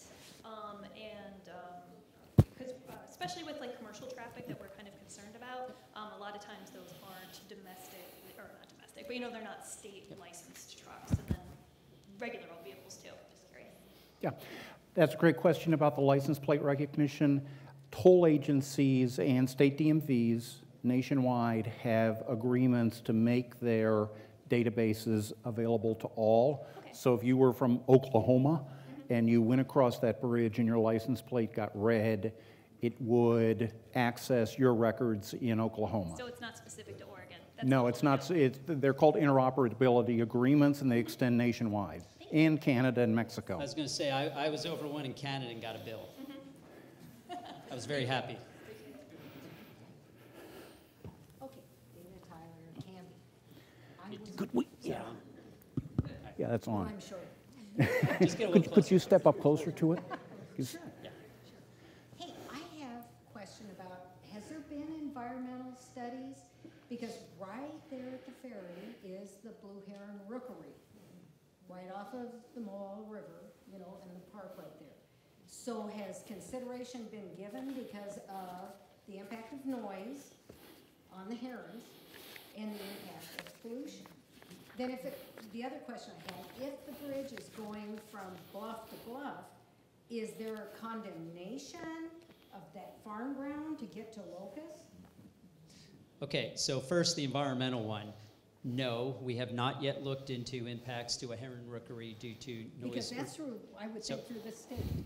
So that's what the slide up there with all the boxes that showed about 8 or 9 environmental boxes. That would be a very long process that would have to be done if we move forward. So, yeah, that one. So. Because that's one of the largest rookeries. Yep, and it's something we would have to address. And so the answer is no, we have not right now. Thank you for bringing it to our attention. But it's something we would have to if we proceeded.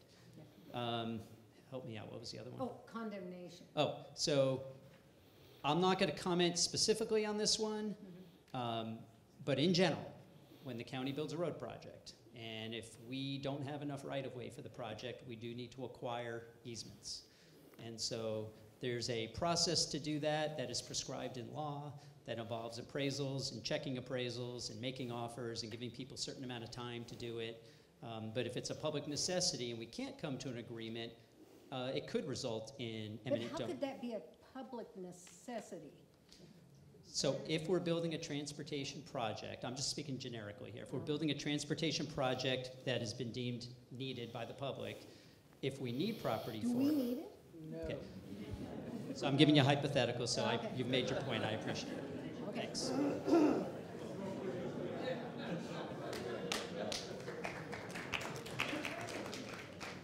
I'm Joshua, just kind of a follow-on to about the government not making money.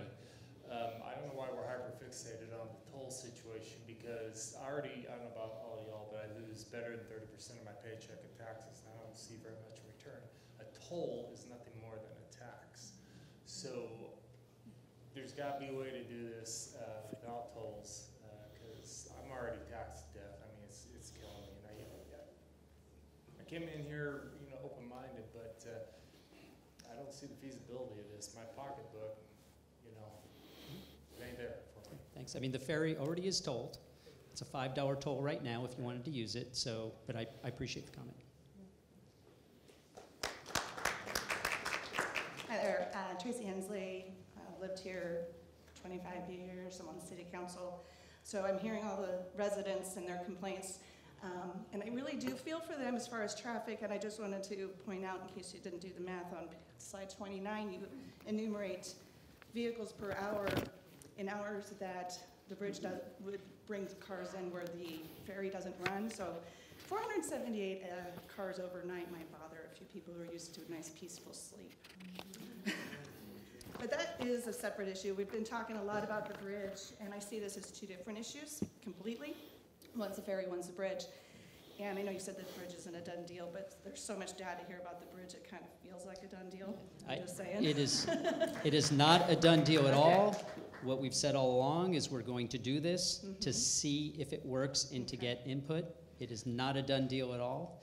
Fair enough. So on the ferry, it shows here that the bridge would be about $5.25 million for maintenance, where the ferry is $3 million.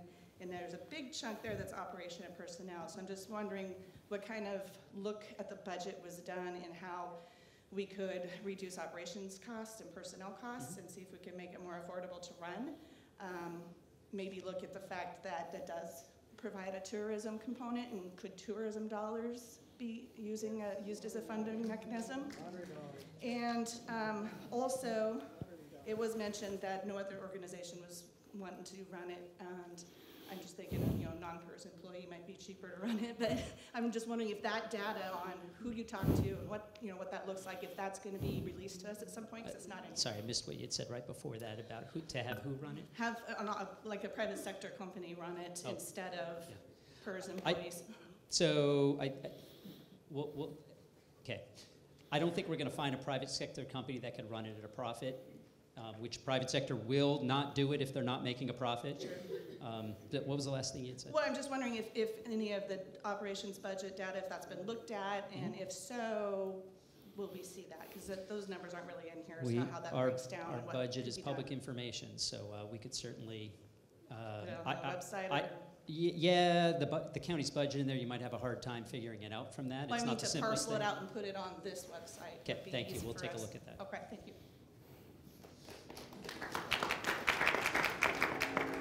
I'm Liz McGuire, and I live on essentially Mountain Road, Mountain Hoffman. And I just wanted to offer an alternative kind of representation to slide 28, which is the one kind of showing a really easy level of Frogger where the cars move by very slowly. And that's a representation of what it would look like during the high traffic hours. Well, right now, on the stretch of road that is Mountain Road south of Hoffman, so between 5 and 6, it says it's 25 vehicles. And it would increase to potentially 300 with moderate traffic. Well, right now, it's 250 cars per day. And now, this could potentially increase it to 250 during that time. So when you look at 25 to 300 car increase, that's 1,100%. So I wanted to leave you with that number. Okay. Thank you.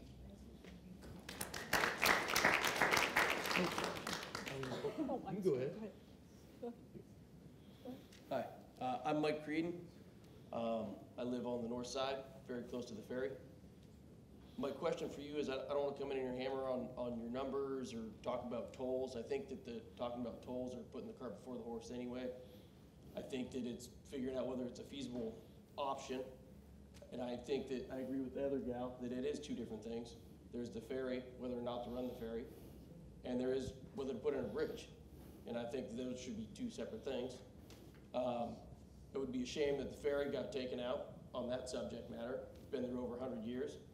I know that it costs the county money. There's possibly other options like the other gal talked about. I think that's a great idea there. That's the ferry. But as far as the bridge is concerned, I know both sides of that river very well. I've driven that. Was on that ferry about 6 or 7 with my mom in a truck, and it caught on fire. That guy drugged our truck to this side of the river as we came from the other side of the river. The roads on both sides, in my opinion, cannot accommodate a bridge of that magnitude, period.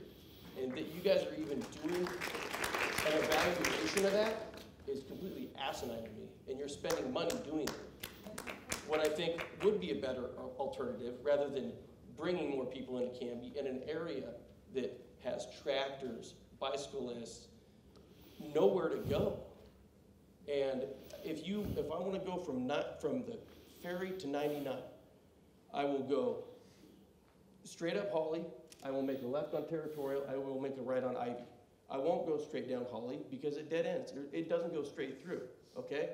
If I want to go south and I want to go right on Territorial, left on Birch, where people don't want to, they don't want more cars there, and then a right on Knights Bridge, then a left on Barlow, I'm going to sit at that light because you already sit at that light for 20 minutes on a peak day.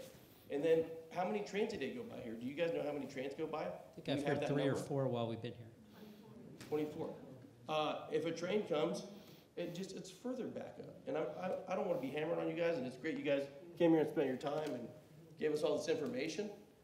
But on both sides of the river, if you're at peak traffic time on 205, people will go out of their way and drive a longer distance, possibly be in their car 20 minutes or longer, 30 minutes or longer.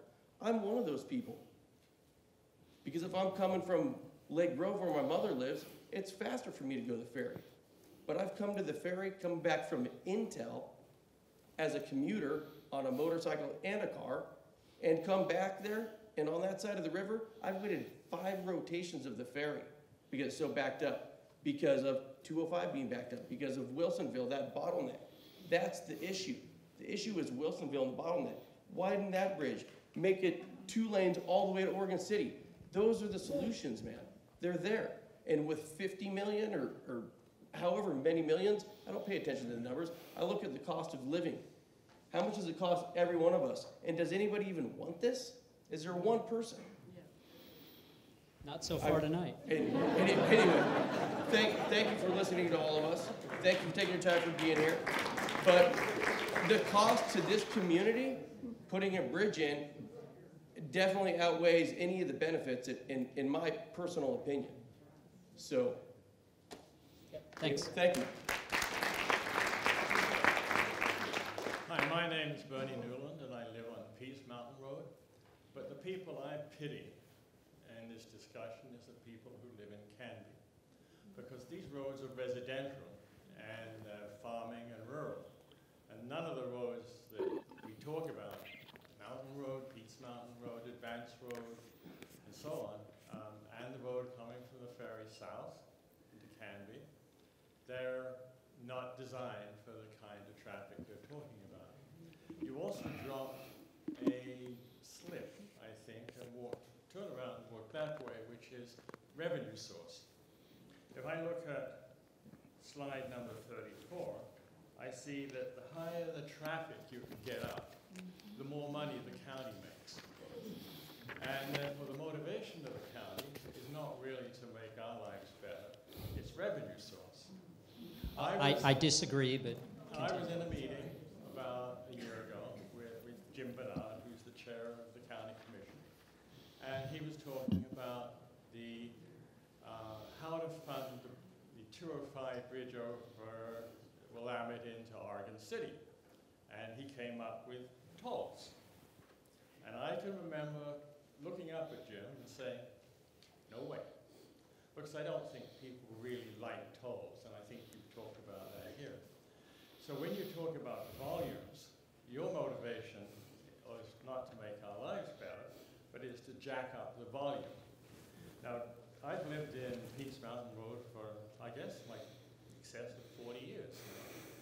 And in those days, the ferry was, I think, a quarter, or 50 cents. The Bridge of the Gods was a quarter, and now it's viewed by that county as a revenue source. It's paid for, it's done for. It's a revenue source. Now, my wife slipped me this paper and said, when we first came here 40 years ago, Canby was a little rural village. It was pleasant. When I came across the ferry this evening to get here, I'm looking at the roads and all the stop signs and all that. And then my wife says, well, I've just done that in 25 years. What's it going to look like in 35 years to 2050? It's going to be it's growing. Peace Mountain, people used to ride their horses down it. You can't do that anymore. And so the question is, you've had some really good assumptions, and I give you a lot of credit. They're swags, but they're good swags. Scientific wild ass guesses. And they're not bad swags. But as I look at the numbers, and you're not projecting forward now for 25, 30 years to 2050, which is what, 32 years away, 31? What's this bridge going to look like, and how is it going to change the nature of a rural community? And you haven't looked at that. So first of all, again, I disagree. Our goal is not to make money off your backs and make your life miserable. I just want to say that for the record. Thank you. And you're right, and I said that already. I don't know what's going to be happening in 30 years, and I'm not going to sit here and promise or tell you that I do. Thank you. My name is... Pardon me one second. I just want to check with our host. Are we okay on time? Sure. Okay, thanks. Thank you. I just have a quick Don't want comment. to overstay. My name's Edie Pavlicek, and I've lived around Canby since 1946. I grew up around here. What I see and what I hear right now is traffic, traffic, traffic, and road, road, road.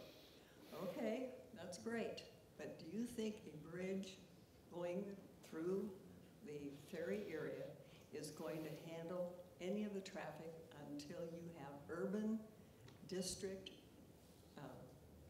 put some kind of a stop on the building, building, building, more houses, more people, more. What's happening in Canby is like a builder tsunami with phones. You're covering up the best farmland in the Willamette Valley with nothing but housing, housing, housing. And now you're coming up and you're saying, well, the bridge will help us with traffic.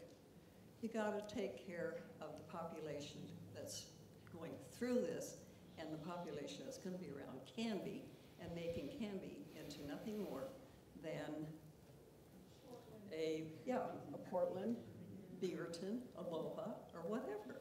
A bridge isn't gonna help anything until you put a kind of a skid on the building, because you put in another 500 or 600 houses, that bridge isn't gonna be worth anything.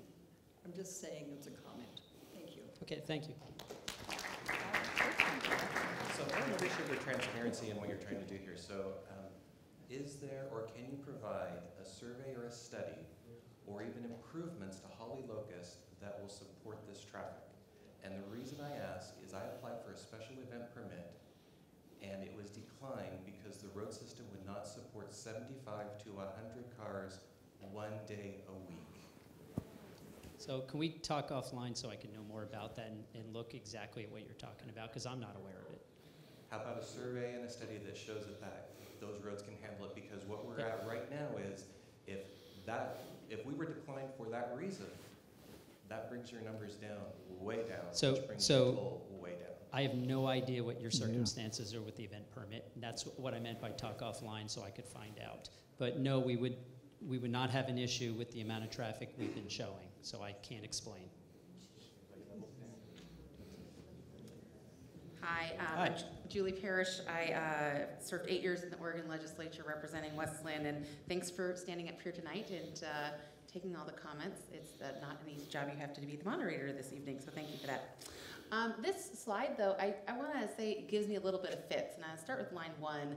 You know, business math, revenue minus cost is either your operating profit or revenue, so the 16.5 is, or 4.45 is definitely wrong, and if I missed somebody else saying that, I'm sorry. But the line that's really giving me fits is the line for a low traffic toll bridge. $125 million over 25 years is about $5 million a year. 3,000 trips a day is almost 1.1 million trips. There is no way that any trip doesn't cost less than $4.57 per trip. Just really business math, right? Take the bonding over 25 years, get the cost. How many cars a day you expect to cover that cost is $4.57 is what I come up with every trip, not $1.50 or $3. So that is a little bit concerning on the math. But more so, I think, you know, I want to know the piece about Metro's future growth plans for Stafford and how that relates to this project, because ultimately Metro has an aspirational goal of 20 units per acre for the Stafford area. They've said that. Charlotte Laham, when she was county chair, supported that. And she's currently, you know, Wilsonville City Council now, so that's been a goal for that area from some elected leaders. And so how does that impact ferry traffic when you're talking about high density housing and Stafford being in the rural reserve? And was that factored into your calculation at all? Good questions. Steve? Yes.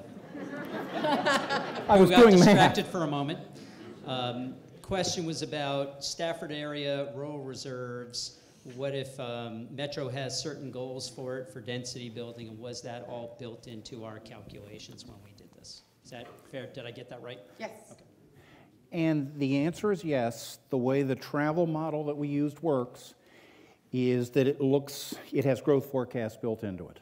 So we start with existing development, so, you know, basically this year, and then we forecast into the future. So somebody asked earlier about Frog Pond, so that is in fact included, as is the potential build out in the Stafford area and in growth in Canby.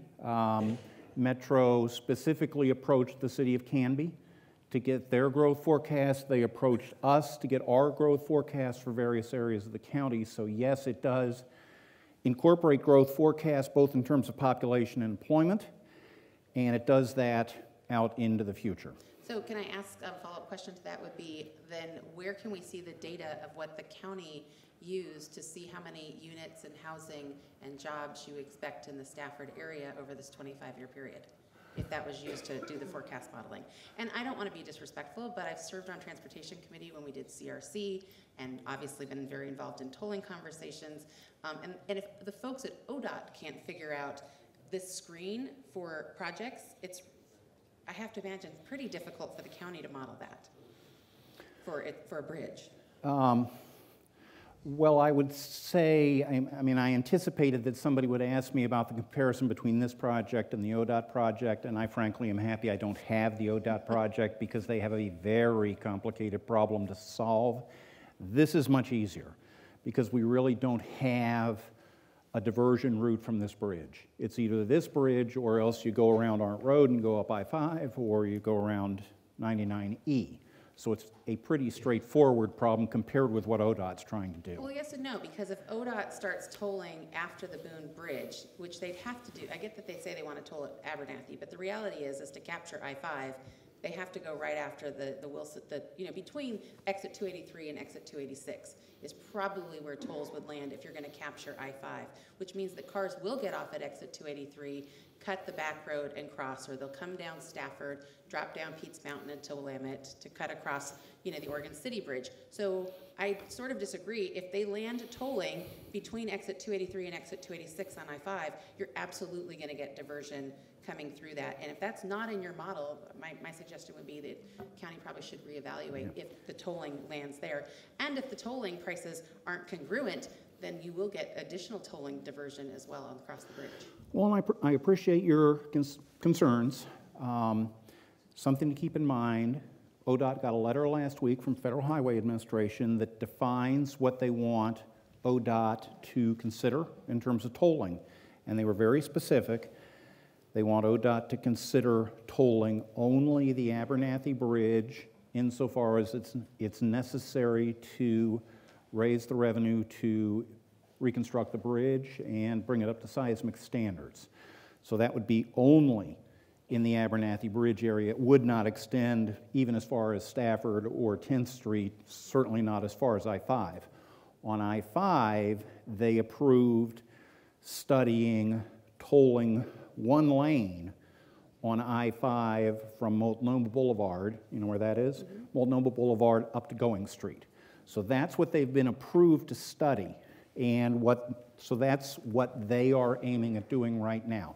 They're not considering, for instance, starting to toll down in the Wilsonville area or starting to toll all of 205 or any of the sort of bigger picture concepts that people have thrown out there. Well, and again, sort of no disrespect, but the letter is less firm of what they've been told to do, and I've had a chance to look at that too. I mean, they could simply go back and say, we studied this and now we need to take this other bite. I mean, so the letter wasn't a yes or no, it's that the federal government needed more information from the state.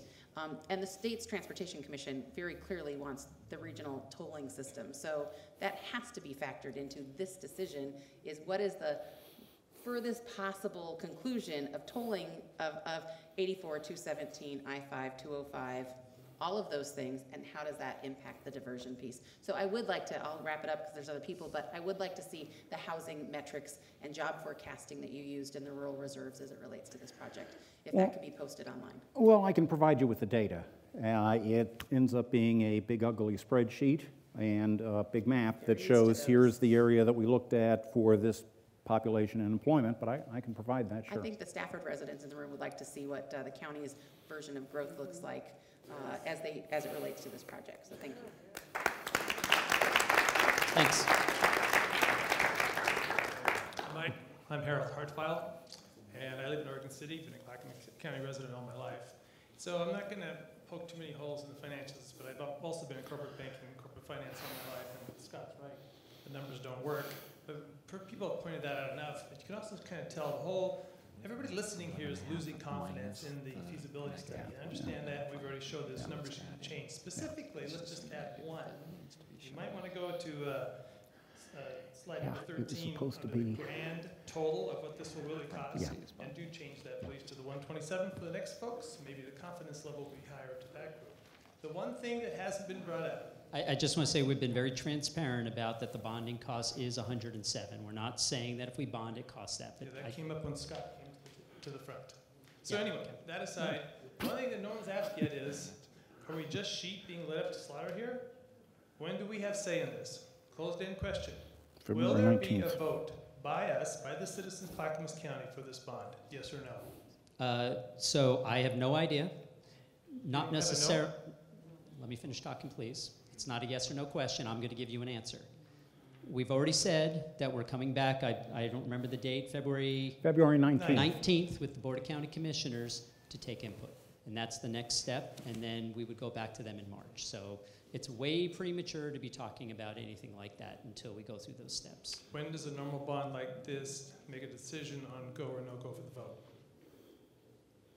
vote? So like I said, the board's going to be here on February 19th, and then we as staff will go to the board sometime in early March to talk about what a next step would be. And they will decide whether we'll have a vote? It would be unusual to have a vote for something like this. I'm just saying that... Yeah, that's why I bring it up. It would be unusual to have a vote for something like this, but certainly it's under their purview. They could do that. Okay, so we have a problem that started with a $400,000 loss.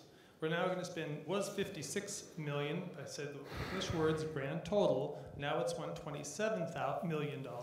And now we find out we probably won't have a vote. So just bringing that up to everybody here. There's the lamb, there's the slaughter, no vote, your dollars. So a recommendation, if everyone here doesn't know who the commissioners are, I happen to know who they are, maybe in your next spread, at the end you include the commissioners' names. Because if we can't vote for this, there's still one thing we can vote for.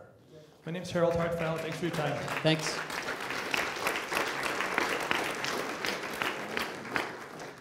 Hi, my name's Susan Myers. The gal that spoke before me covered many of the things I was going to ask or talk about. Going back to slide 34, I'm not sure if Steve caught that, but 11 million minus, on line number one, 11 million minus 4 million is 6 million, not $16 million loss. So there is a mathematical error you'll want to correct there. Yep, it appears you're correct. Okay. Also on this slide, the whole conversation, and you're talking about impact, is all on the low traffic volume.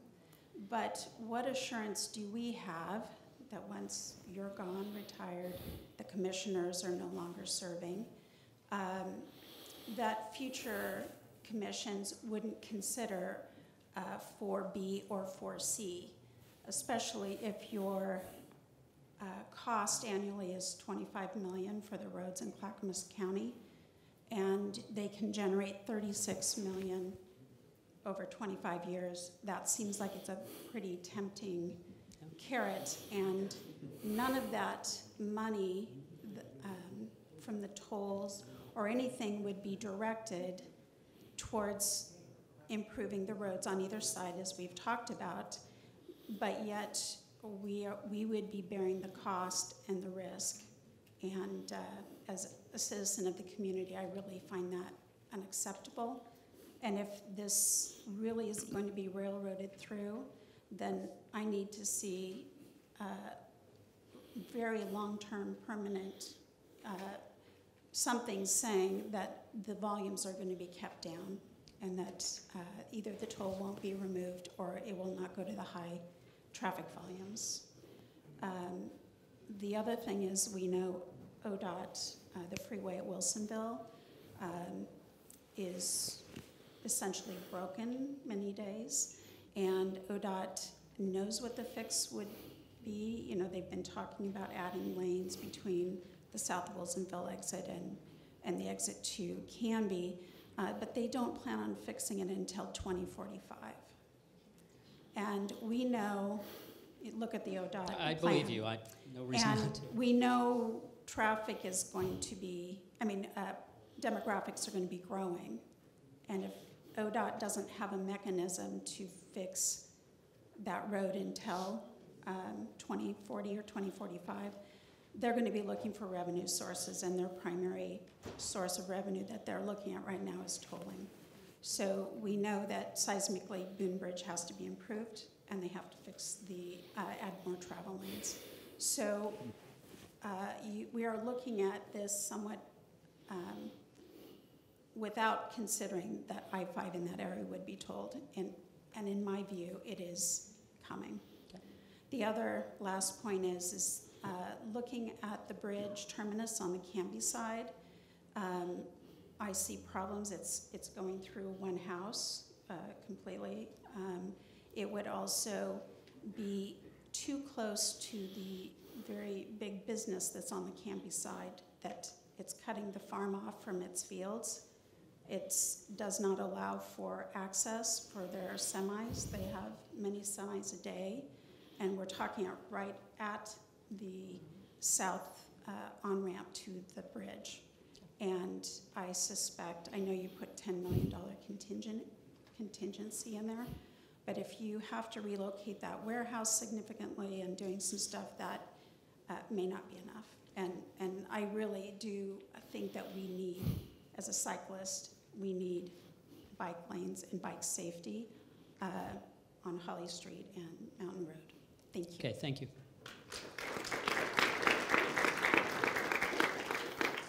My name is Mark Schuholm, a resident of Canby.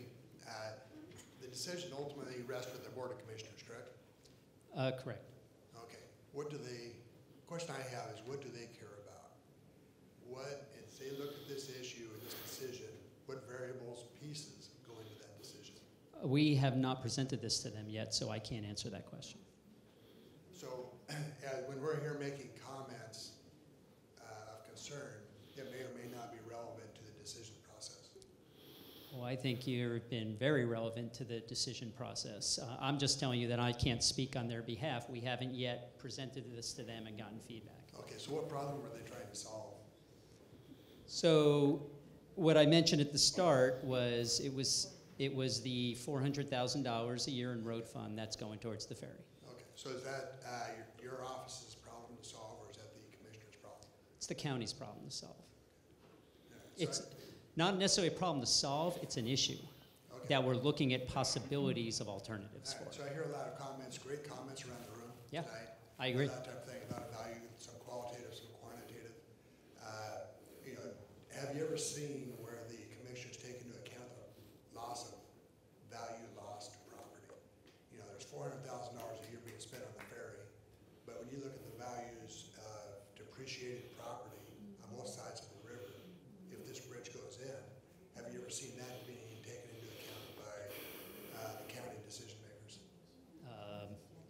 I don't know. Could that be a relevant topic for them to consider?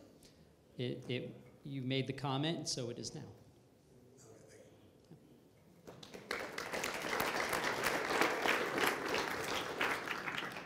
My name is Dan Ewert, resident of Canby for a little over 30 years and served on a planning commission here in Canby for 18 years. I don't even know how to put it into words. As a city planner, this is insulting. And it's insulting from the fact that there isn't a town on either side of this bridge to nowhere that has this anywhere in their plan. Nowhere. We deal with traffic here in Canby. You say that there's nowhere else to put a bridge across the Willamette. Don't go across the Willamette. Go across the Molalla. Get us an access over the tracks so that we have emergency access to the other side of our town, which we don't have now. We've talked to Clackamas County for years to get us a bridge, an access, Arndt Road, I-5, get that done for a whole lot less dollars than what we're talking about here. I don't understand this. I don't understand what's driving this. I don't know if it's Metro. It kind of smells of Metro, and trust me, I've dealt a lot with Metro over the years. I don't get it. And the other thing that really bothers me with this whole thing is we're discussing this here tonight, but it's 25 years away. We're spending our kids' money. And we got to be a little smarter than this. The road, this is common sense just says this is a bad idea. And I don't, it goes completely in the face of Senate Bill 100. We do not want to chew up all of our rural land and add traffic, and that. We don't want to do that.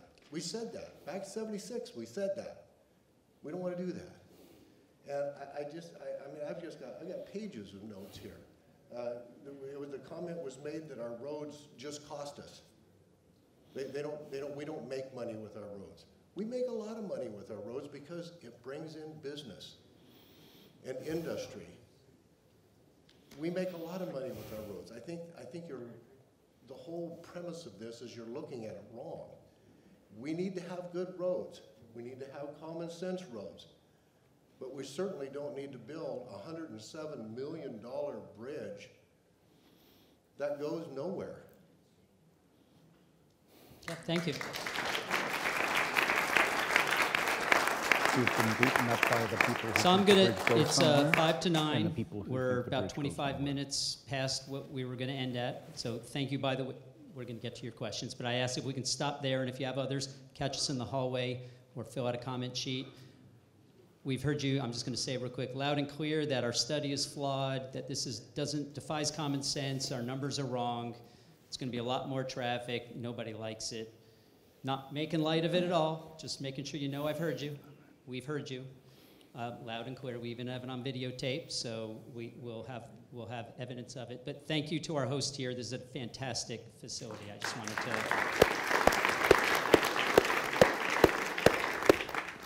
The wonders of America is it's a democracy.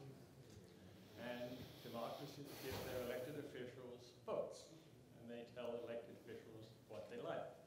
So we've had a great educational evening, thanks to you guys. You've done a great job in my mind. How many people here would go for option 4, a toll bridge across the island? Could you put your hand up? I don't think they'll raise their hand even if they think so. Toll bridge across the island. Just a guess. It's a secret ballot when you do an election. I hope this gets conveyed back to our county commissioners. And just to be clear, and not just because there's a couple in the room, we haven't even brought it to them yet. Okay, so they haven't made decisions. They haven't even discussed it. So just want to make that very clear. My name is Ed Monacuco. I'm the guy in the middle of the road with a John Deere tractor instead of in the middle of the field. So far I get the feeling everyone here is against building this bridge. My question is, have you found anyone who wants to build this bridge to nowhere? Yes. Who? People who came up to us. I don't know their names. Oh. I didn't invent them, I swear, but there's not like as many as tonight here are speaking out against it. Thank you. So. All right.